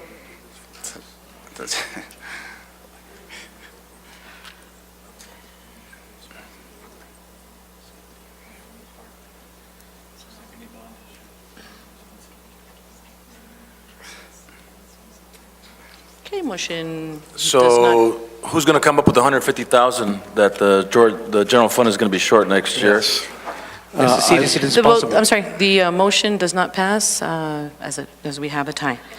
Are there any other motions that anyone would like to entertain? No. Okay, I believe that... Madam Mayor, yes. so we'll bring it back, and I think it's going to boil down to a legal issue. Are we required, because we went into the CFD, are we required Yep. to go ahead and do it or not? And so we'll bring that back to you. Okay, legally, what do I need to do then with this item? If there is no motion that passes, it will be automatically added to the next agenda Okay. when all council members are present. Because Okay. you We hope. have a council member missing tonight. Thank you. Okay, moving on to item number 6, approval of warrant register of claims paid by the month of May 2013. Mr. Kim, do you have comments on that one? And I think that we need to start to limit our time then on our items, please. Go ahead and do 3 minutes on this item, Mr. Kim. 3 minutes. Yes.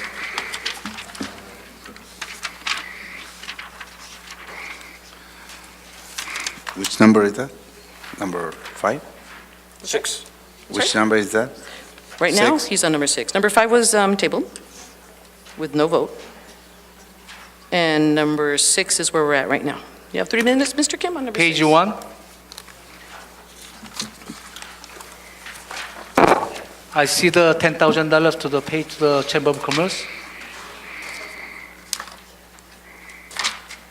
Is that a question Yes, question. for our finance director? You wanted to, it says here, 10,000 advance and promotion for the 22nd annual, I would say that's the Mariachi Festival. Only because I know it's the 22nd annual. That is correct. That is for the agreed upon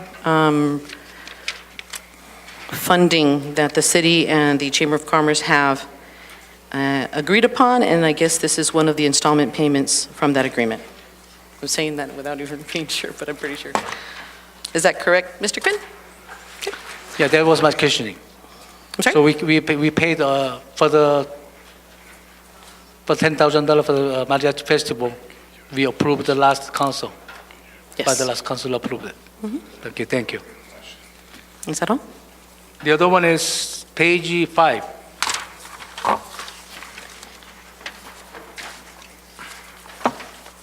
Urban Future Incorporations, $5,625. They have two different, it's been issued, and the other one is RDA successor, the other one is COSIO, March. So what is that, COSIO one? Corsair is the corporation that is doing the Grand Plaza project.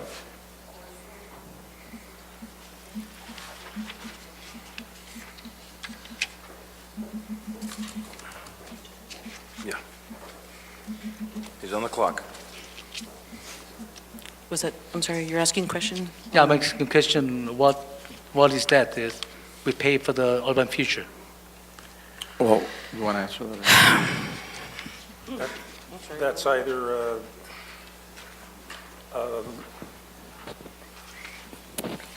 a monthly, a charge for the project for the consulting.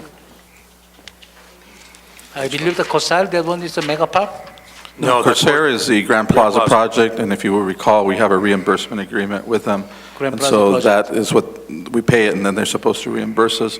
And then you have the RDA successor, which is the consultation that is given to the successor entity as well as the oversight board by Urban Futures on the dissolution of redevelopment agencies, which is did we paid get- through the resolution, through the budget that we present to the Department of Finance. Did we get the reimbursement from them? The Grand Plaza? About As you know, we're in the certain- process of resolving that. So this is reimbursement process. That is correct.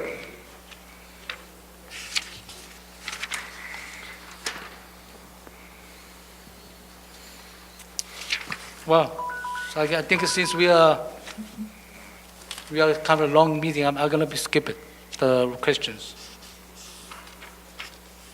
Did you want a motion for its approval, Mr. Kim? I'm not going to approve it, so I'm not Okay, going to does anybody want a motion for the approval of item Motion number to 6? approve item 6. Thank you, and I second that motion. Please vote.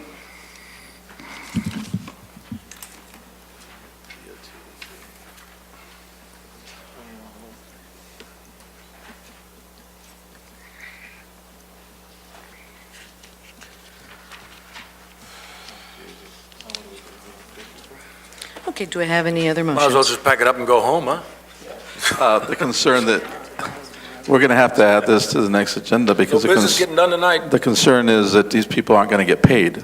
So we don't have approval to pay, so anyway, Yeah, now we're ruining. the payments have already been made, that is We're correct. ruining the city's credit now.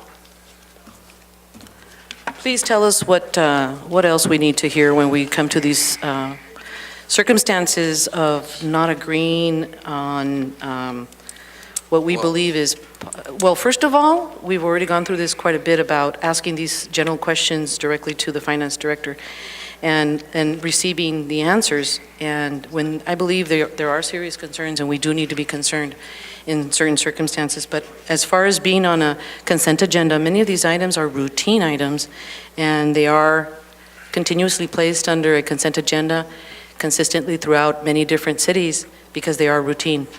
And at this point, we're starting to have a habit of pulling things that are routine, and it may become at a point.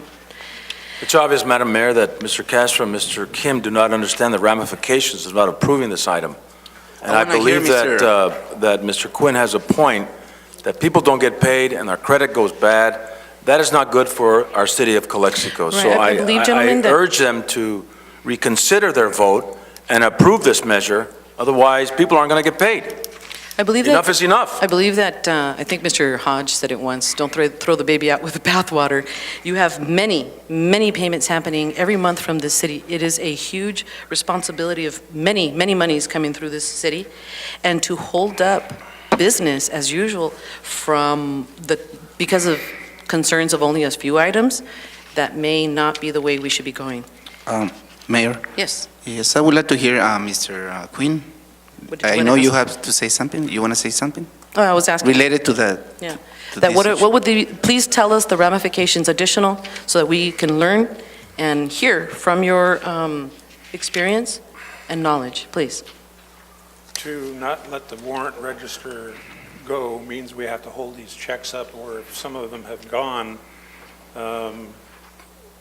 we will have to, there's no way that we're ratifying those, so we just flat cannot pay more bills. I would like to point out too that there is a warrant register that comes through once a month that has the payroll on it. And if you disapprove that one, then your employees aren't being paid. And I would like to remind the council, some members of the council, that the voters elected you to do one thing, the most important thing in the world to the council, and that is exercise your fiduciary responsibility. And turning down a warrant register is not doing that. It's okay to pull certain items on there. It's okay to question a check. It's okay to, if there's a vendor you're not happy with, we can do that. But to take the whole warrant register and just throw it away, and also to take a CFD and throw it away and also all of a sudden create a liability for the general fund, which doesn't have any money. Mm-hmm. We don't have the money to do that. That's just not exercising your fiduciary responsibility.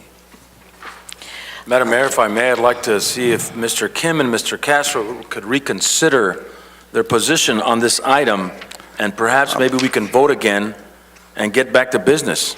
I would like to add that I am open to, I'm sorry, let me just real quick. I'm open to debating or discussing any concerns, because that's why we're here.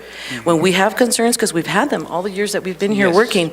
And so if there are concerns, this is not about closing this episode and forgetting about it. We can definitely, as a matter of fact, I even wanted to ask about the different questions we had about that single audit. We haven't come back with anything to talk about it. We're just making noise, and then yet we're not conducting the business of the city, and then we don't even go back to actually go back and look at the issues that we were so worried about in the beginning. So I don't want to find ourselves in that position again where we're just denying to deny. Let's pinpoint our focus. Our finances are so vast and so complex, and it is impossible for us at our level of knowledge and experience to be questioning our staff who are experts and are giving us the guidance and the information, and for us to feel that we cannot rely on that information. Well, that's not, I don't believe that would be productive for this council. We need to do the business of the city. And if Okay. we have questions, definitely, let's ask. Yes. First of all, I'm not happy we spending a lot of money with consulting. And that's supposedly our administration's job, we paying consultant. That's one of the, which politics, I don't like it. And second, I've been blocked to get the information from the financial departments. The employee said that he cannot give me information because the boss doesn't allow to do it. Okay, but Mayor. And just a second. then if I answer my duties, if I don't have a correct information, if I cannot get the information what I need, how can I do my duty here? You ask Mr. Hurtado, you asking me to do our duty. Our duty is being blocked by the staff. Mr. Kim, I don't know what he's asking. Is micromanaging, I don't know, I'm not sure what it is. Yeah, we need to avoid micromanagement. But, you know, and we're not here to micromanage, Mr. Kim. We're here to set policy. We're here to work with the staff. We are not, they're not misleading anybody, like you said earlier. And I would hate for you to mislead our public by being ill-informed. And I think we should do our due diligence and make sure that these people get paid. It's black and white. There doesn't have to be any further discussion on it. To me, it's a waste of time. What we're doing, debating the warrants for the month. It's on the consent calendar. It's supposed to be something that has been studied and discussed with the briefings that we have with our city manager or city staff. Why are you bringing and holding up business, Mr. Kim? That is my question. I'm not holding up You're business. holding up business. I'm not holding up business. Yes, you are. I'm concerning my concerns about For how two or we three spend- items of Urban Futures consult, okay, so we know you don't like consulting, okay, but it takes 3 to 2 to get rid of a consulting. True or not true? Okay, Okay, so consultants do a lot of work for the city of Calexico. okay. They don't, our staff may be sharp, but there are other resources that they seek to make sure that they don't fall into litigation. Okay, So let's just vote on this. okay. Why- Then- Come on. We could Wait, have a wait, date, let we me could talk. have an item, Mr. Kim, if you like, and we can actually focus. If I have a consent from the Mr. Castro, I'd like to make the motion to approve, accept urban futures, any bills of the urban futures. Is that legal, Ms. Lyons, to Well, piecework? To- I believe you could pull an item off, but we are going to have to look at our agreement with Urban Futures. If the city council is going to refuse to pay them for services already performed, then yes, the city could be subject to litigation. It's And $4,000. all of this warrant register are for companies that have provided services to the city. They've already provided the services. Cities receive the services. If the city doesn't pay for those services, then yes, we would have to individually look at every single contract here to see what the city's exposure is for liability. These are all part of city-approved, prior-approved contracts. So, right, in accordance with the budget that the council has already passed. Okay, I'm going to go back then to Mayor. Mr., yes. May I speak, or you want to let No, go ahead. John? Is that okay?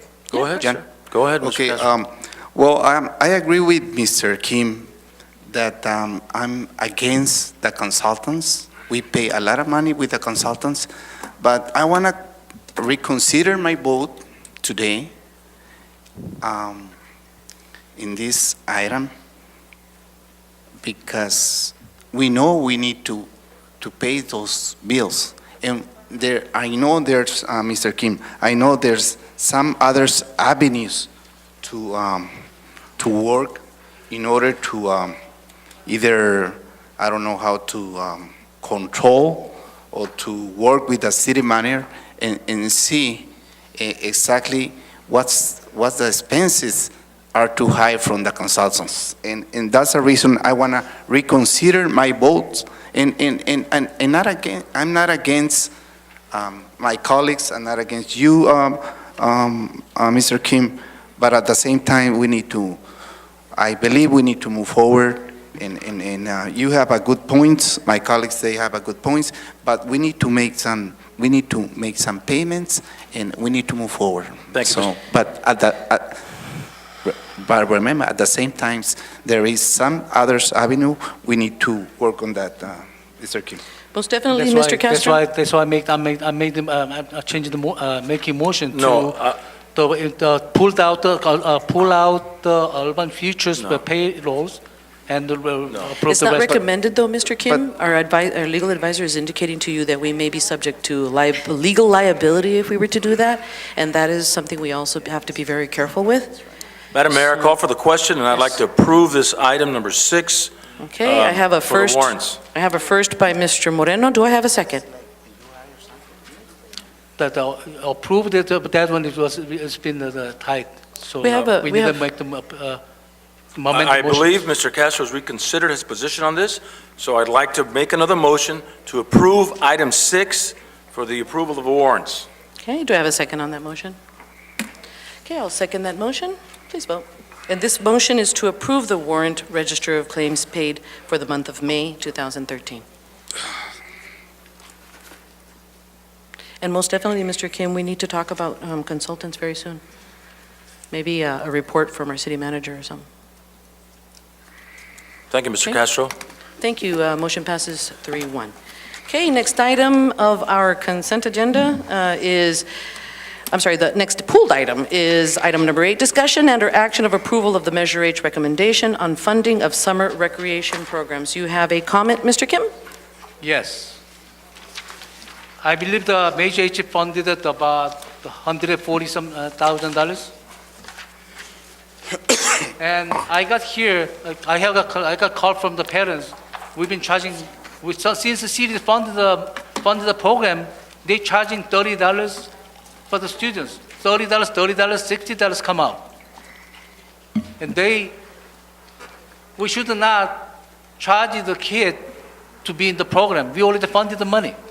We already covered for the expenses, for the the salaries.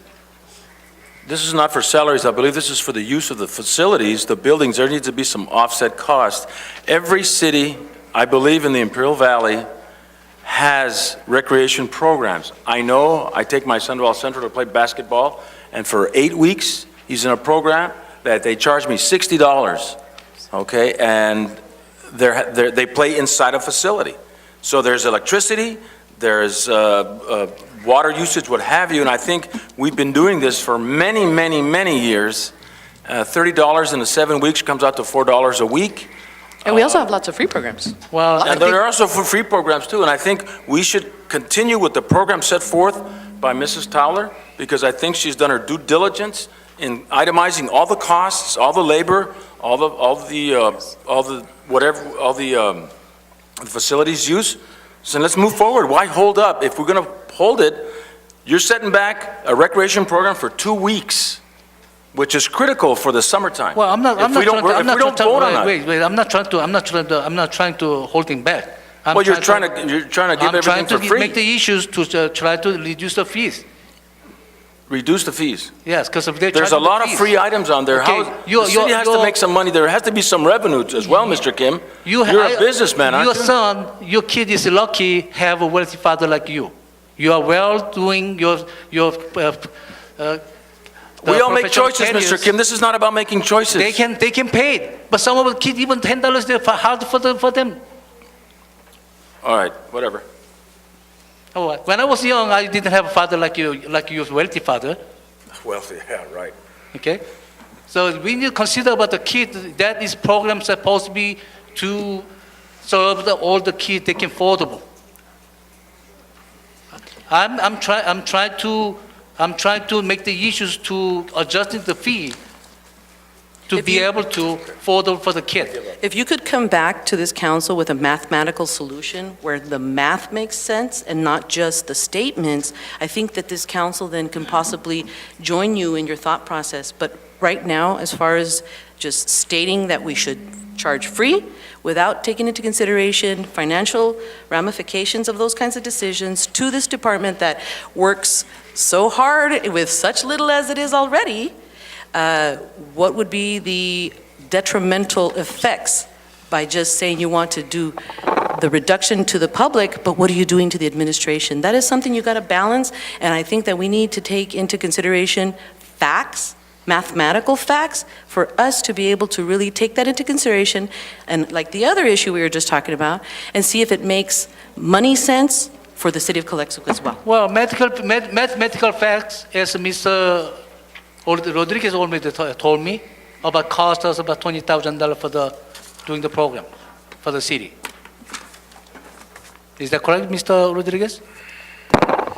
Yes, as you remember on our briefing, that is correct. What I said was that these are program monies that are utilized for running the program, but this does not include the issue of the facilities that we use in reference to maintaining our facilities. So if in fact you were to lower whatever you lower, obviously, again, we're back to this has to be picked up by the general fund, because these numbers go into our budget as revenues that come in to support our facilities, which support the programs that are being funded through Measure H.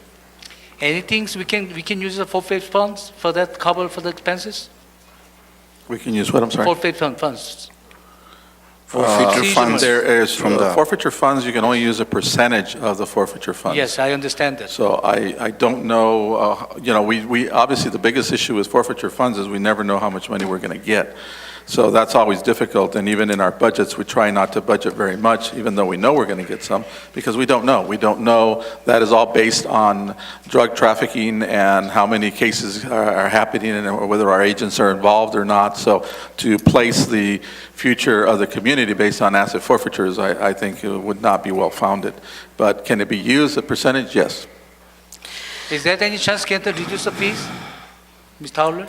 Ms. Toller, before your comments, though, even if it was 40,000, 40,000 can be somebody's salary, and 20,000 can be part of somebody's salary, and in any business, even at the swap meet, even if the swap meet vendor just has a little table and they're selling things, they have overhead.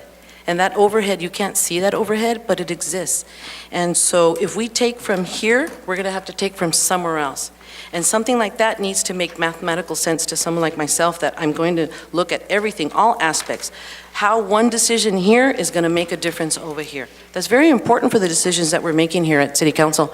We making Because- the program to feed, we have to be feasible for all the kids. But we also That's need to my survive in as concern. administration with overhead costs and staff and expenses. For example, I know that we had a janitor that we had to get rid of there at the community center because we couldn't afford him anymore. So if we're already now at a point where maybe you have a janitor showing up one day a week, you take 20,000, you have no more janitor. And then who's going to clean then the property? Who's going to take care of the facilities? So these are decisions that they are great ideas, Mr. Kim, but we do need to understand that we are already at a bare bones budget for the city to operate. And $1 to go in and have activities that are expensive, to have summer fun. We're working really hard on our pool right now. We should have some results by the end of this year on a pool. This city is financially strapped, and to keep taking from the company, from the administration, is just going to hurt the administration, and we then also will start to see reduction in services at one point. So we really need to consider all of that. Madam Mayor, I think we should allow Ms. Towler to share with us the handouts she's given us, which look very good. Good evening, Madam Mayor and members of the council. I honestly try to provide a variety of programs so that we can reach all ages, all interests, and all levels. And what we do is we provide a selection of free programs, very affordable programs, and for free programs. So that means that if a family cannot afford anything, there is plenty for them to do. And I'm going to read the list of free programs that we have to you. And then I'm not going to read the list of for fee, but the for fee programs are dance classes, guitar lessons, photography lessons, piano lessons, which in the world, in any community, are charged for. You normally don't go to piano lessons for free, but you do go to do arts and crafts, and you go do, we even go to the movies for free, but let me go through the list. So at the library, everything is free. Every single day, there is an activity for every single age group. So we have baby activities, preschool activities, school-age activities, teen activities. The teen activities are only 3 times a week, not every day. So if a family has 5 children, there is something for them to do every single day, and it doesn't cost a cent. We also give them incentive prizes. So they get little trinkets, and they get coupons for food, and they get prizes at the end, book bags and things like that. So there's a lot of participation that doesn't cost a single penny. You also have free lunch. We also give them free lunch. I'm hanging out the library. In the recreation department, we do movie days. And what we do is we pay 300 tickets, movie tickets for kids each week. And we hand them out to kids. Well, we hand them out to the parents, but the kids get to go to the movies for free, along with the snack pack. The snack pack has a soda, popcorn, and a candy. So there is something else for them to do free. We have a class, Zumba for kids, where if they want to take a Zumba class, it is absolutely free. We have a cupcake decorating class that are also the teachers are volunteer, and we don't charge.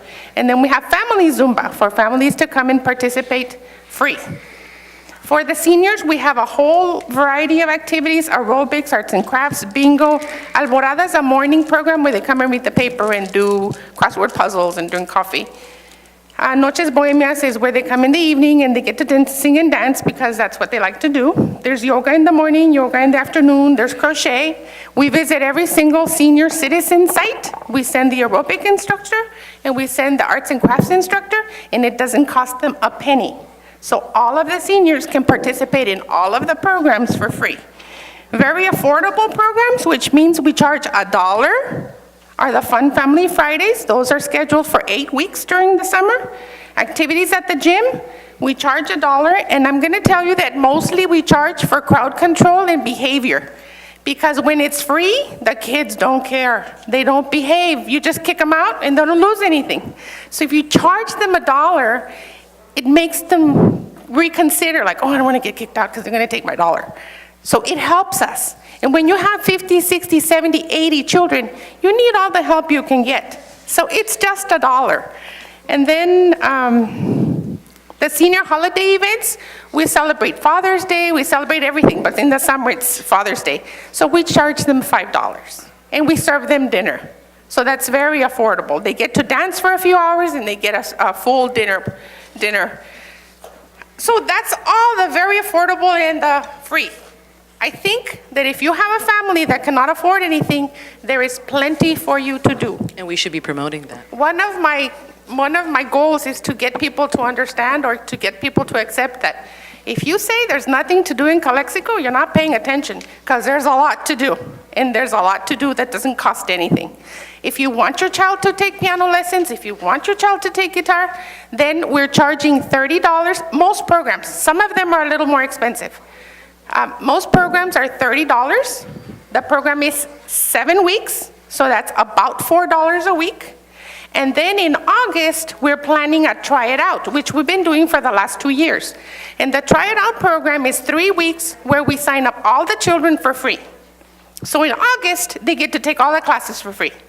And the reason we do that is because we hear from many parents that say, my child wanted to go to guitar, and I bought the guitar, and we paid for the lessons, and then he went to one and didn't like it. And so they paid for the whole month and never again. Or it happens with karate, it happens with dance, it happens with everything. So the Try It Out gives the parents an opportunity to allow their child to participate in a program before they invest. It also gives the kids an opportunity to have 3 weeks worth of classes that they don't have to pay for. So those families that during the 7 weeks could only participate in the library and in the movies can take a class. So I really did try to provide both. It is my responsibility as a department head to bring in revenues for my department so that I can help the general fund. The revenues that we projected for this fiscal year are part of those fees that we are charging, but you can clearly see that there's plenty to do that doesn't cost a penny. And then the second sheet that I gave you is I got the program from Brawley, El Centro, and Imperial, and I gave you a few comparisons. If you look at, I'm going to give you a real obvious one. Robotics, it's using Legos with a motorized center to make robots. We're charging $10 for 2 weeks. El Centro is charging $199 for a 1 week course. Our youth basketball is 7 weeks for $20.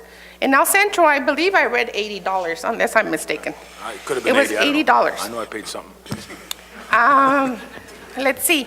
Our Zumba youth is free. I already mentioned that to you. In Brawley, it's $20. In Imperial, it's $45. So I'm not going to read this whole thing to you, but we are the cheapest. Our program is 7 weeks plus 3 weeks that are free. We're the cheapest, but with the best. So you can get 10 weeks for $30. Madam Mayor, I think we've exhausted this conversation. Let's vote on it. Let's move forward. This hasn't changed in a year, and she's included more stuff than she did last year. So Okay. why continue the debate? How much you talking about the revenue is going to come about from the fees? You know, in the June and July and August are our heaviest revenues, so between 20 to 25,000 of what we normally take in comes in those months.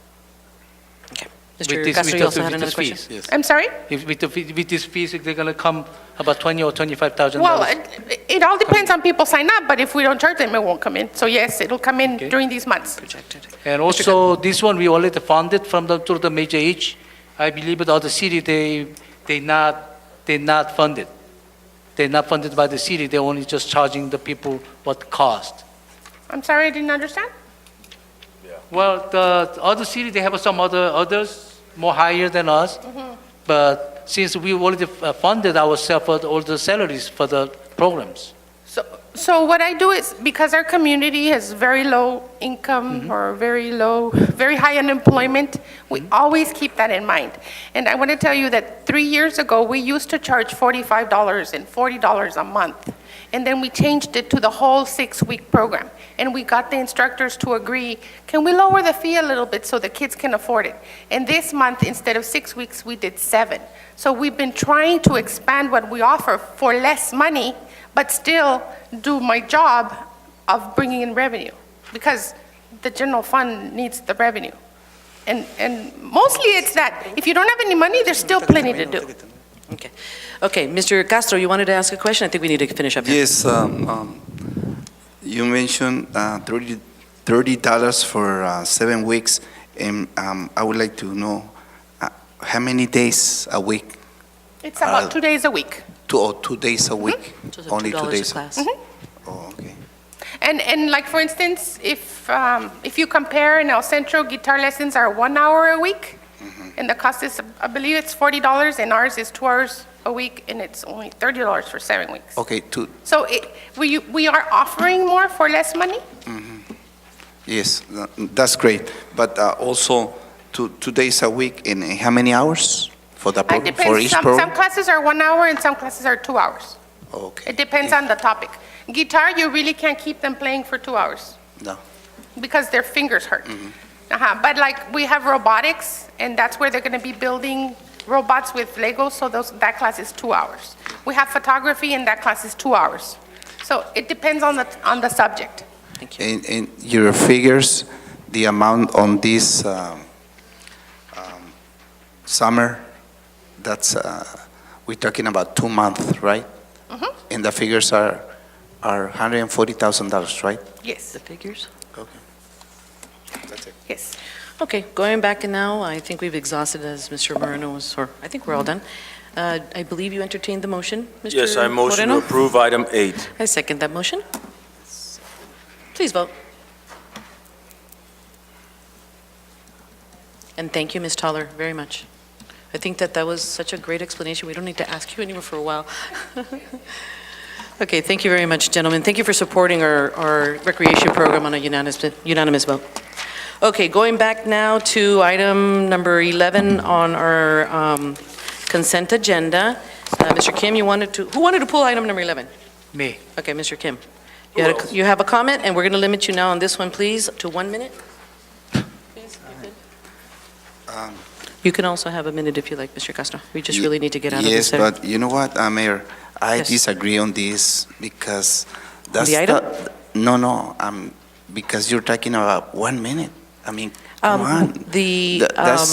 That's something, The that's the decision- reason we have a public I understand. council meeting, but. I understand, but it is already almost going to be 9 o'clock, and we haven't gotten out of the agenda, the consent agenda. I understand that. This is an agreement, that's all it is, there's no fiscal impact. Yeah, We but, do it every year. but So, just to I'm going to reduce ask for that- 1 minute, I mean, And that's. this has been that's okay, discussed one- at the one- briefings that we had with our city manager, Exactly. instead of wasting time like we're doing. I think that probably the public should understand that before our meetings, we do have briefings, and we have the opportunity to ask questions to our staff, and access to staff is always there. And so when we place items on our agenda under consent agenda, they are routine items, once again, and discussion, usually should not be very lengthy, because we do have other business items also to attend to, and we do also need to consider the public's time. And many individuals are coming from out of town to discuss the business items, which are 12 and 13. So I again going to state that, Mr. Kim, you have 1 minute, and Mr. Castro, if you'd like 1 minute. I believe all of us will do that, and we would go ahead and finish this. So, Mr. Kim, if you'd like to go ahead and make your... I want you to 1 minute. Go ahead and make your comments, Mr. Kim. Did you want to make comments? The work-study program, we're supposed to have handling the around different cases, especially, I believe, the traffic control. And what I have information through the other channel, they're allowed to work in weekends and the holidays too. So I like to see, explore our service to try to look into our budget cutting, because we spending only 35% of salaries to pay from the city. 65% from the IVC. So we can save the money from there. Thank you, Mr. Kim, sorry. Are we done with that? You got 20 seconds. You have 20 seconds, Mr. Kim. You had time. You want to say something? Yeah, that's what I'm saying. I'm sorry, I didn't catch the question. What is the question? No, it's a comment. Is that Oh. a It question? was a comment. A question or comment, because we need to save the money. We talking about the money, and we hired Hunter Incorporations. Mr. and Kim, Hunter this item is about IVC work-study program. It's not Yes, about, that's and related. it's only the action, That is a related item. So we spending money to the Hunter group. Why don't we using these groups to? We discussed this, that there are and it's- certain yeah, we've done this. things that they can do and that they cannot do. We've already had the discussion, Mr. That was Kim. back in December when we were talking about You know, this. why are we initiative. having the discussion again? Were you still? I think the chief has a comment, so I... Mr. Kim, I've explained it to you before, is we do use them, we can only use them 15 hours a week. 15 hours a week? 15 hours a week, so Each individual? each person. And they have limited hours too, they run out of hours, that's it. And not only that, but a lot of the kids don't want to come out to the heat. They'll come out during winter season, but once it gets hot, I can't get anybody. Now, once school's over, that's it. Once IVC's done, they're not working on their work study no more. Yeah, school holidays are out, weekends are out. I mean, I don't know, I mean, they told us they can't work on weekends, they can't work on holidays. So then that's why these same people will work for us under Hunter sometimes. Okay. So my main concern is we utilize them as much as we can, so we can save the money the other side. And we're using them as much as we can. I mean, it sometimes just in 2 days, they use up to 15 hours. But they're working Friday and the weekends and weekend too, no? Well, the thing is, like I said, we've been using them almost 7 days a week. Okay. So they get used, once their 15 hours are up, that's it, and we use somebody else. Thank you.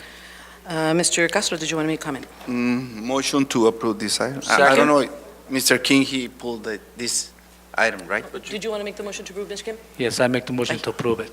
Second. Okay. Thank you. First by Mr. Kim, second by Mr. Castro. Please vote. Okay, thank you very much. Oh, Mr. Kim? Okay, motion passes unanimously. I'd like to ask that we take a 5-minute break because it's been a little bit of a long night, and that way we all can take a little breather, and we'll be back in 5 minutes.